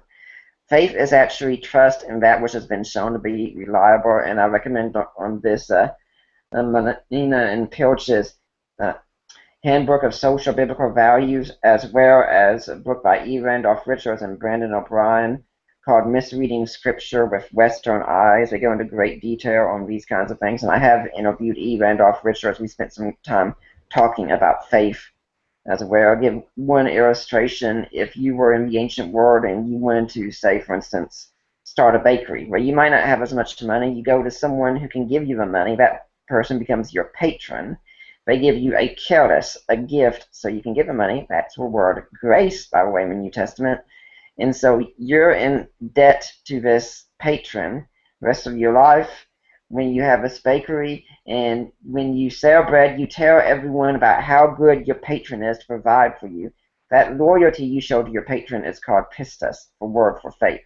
Now, you asked also about free will and what I call the after death, as I prefer to call it, because my view on heaven is quite different. I say people who are in right relationship with God will not be sinning, because all who dwell in the covenant presence of God and enjoy his blessing in the after death are there by choice. I don't think the devil and his angels were there by choice the first time. I think they fell without really getting to experience the glory of God. That's just my speculation on it. And I also think it's important that when we talk about how we bring out questions, that I've been reading through the Psalms at night a lot lately. It's a very slow process, but a very good one, and it's quite fascinating that you see the psalmist is always very open with his questions. Back many times he's outright accusatory. He's practically saying, hey, God, you're doing things wrong here. And I think that's a just fine attitude to have in some cases, that you're not going to hide anything from God. If you're ticked off at him, he already knows it. So why bother hiding it? Express it openly and honestly. But of course, if you do that, be ready if that correction comes. You know, it might not always be present, but it's been said a good counselor is someone that you can go to and you can express all your feelings, all your hurts, everything that you struggle with. And I do believe that God is indeed a counselor in that respect.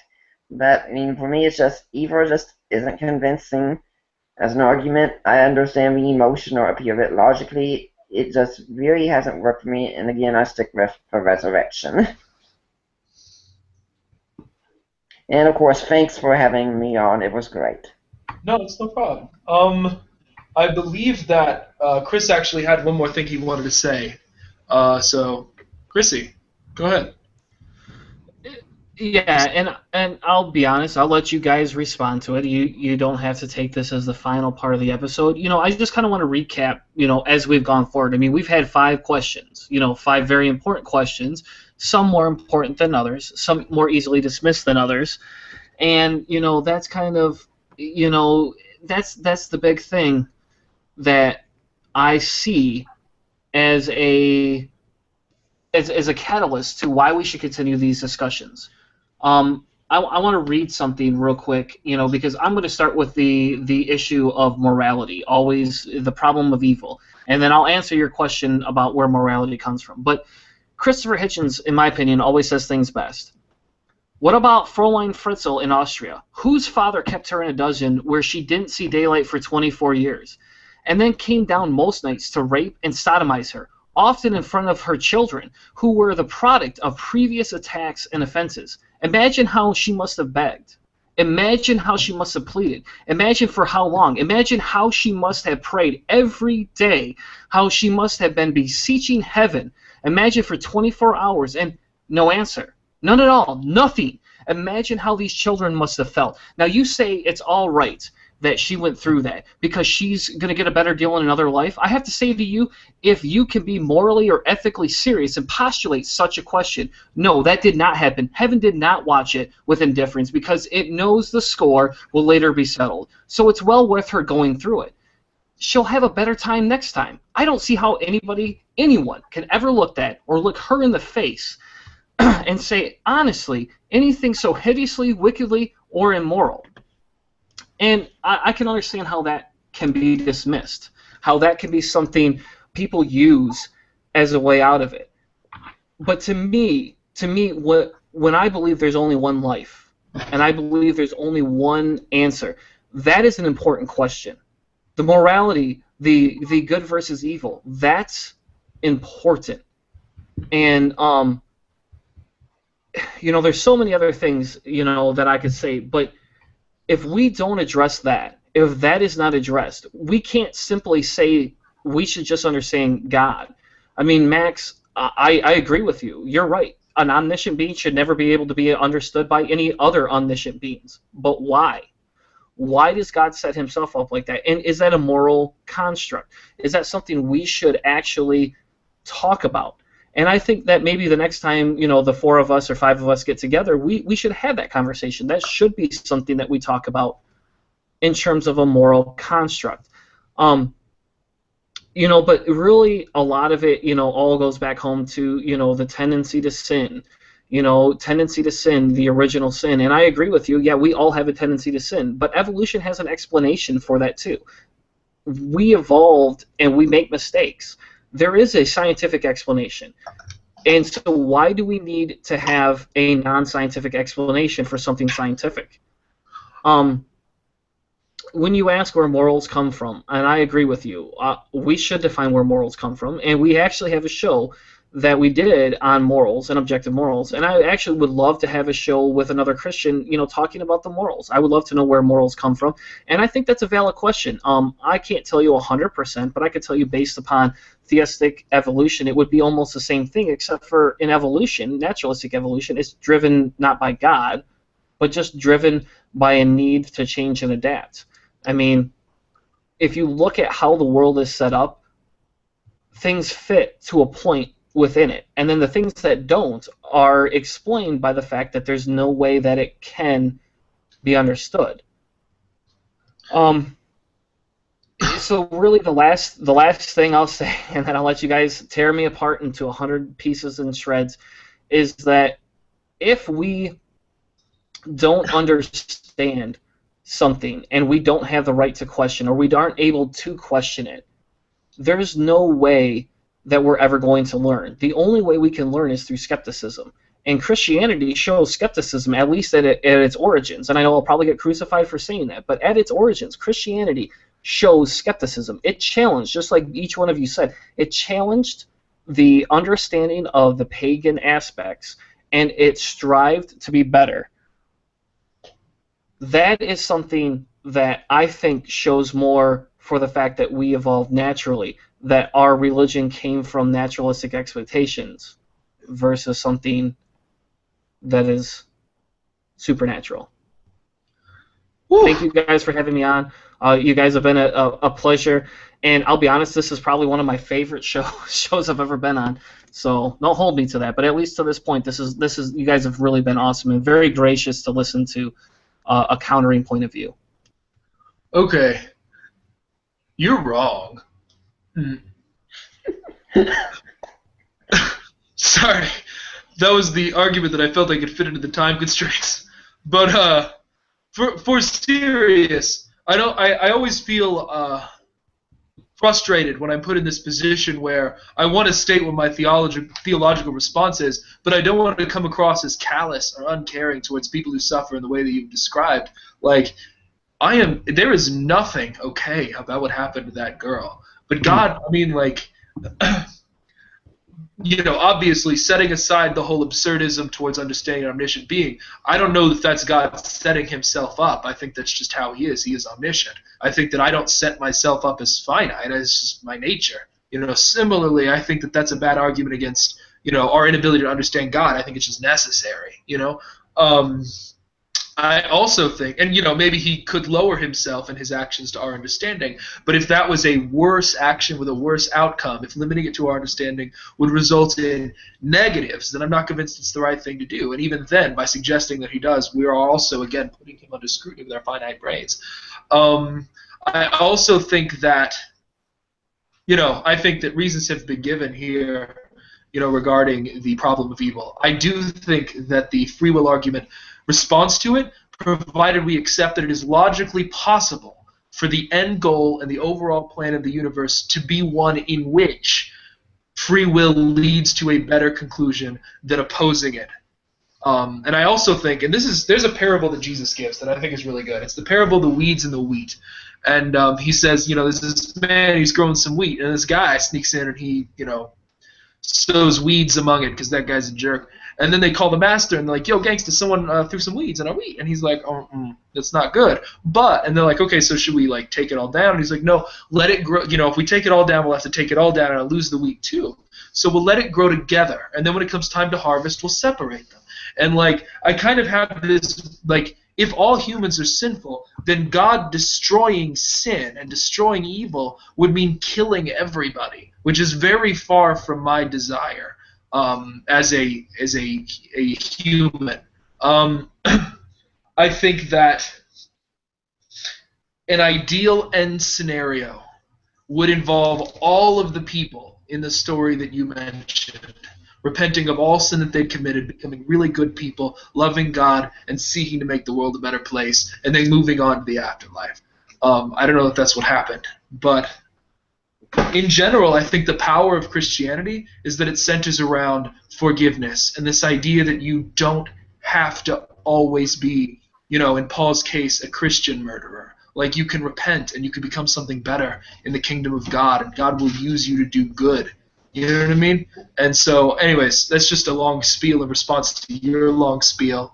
Nick, if you have a long spiel too, that's good, and then we'll conclude it. And if you don't have a long spiel, that's cool, and I'll conclude it that way too.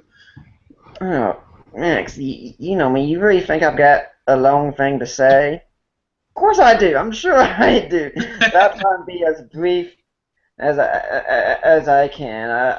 I can warn you, when I used to speak Sunday nights at my Bible college, our sermons were supposed to be 15 or 20 minutes, and I'd go 45, and no one would complain still, which was good.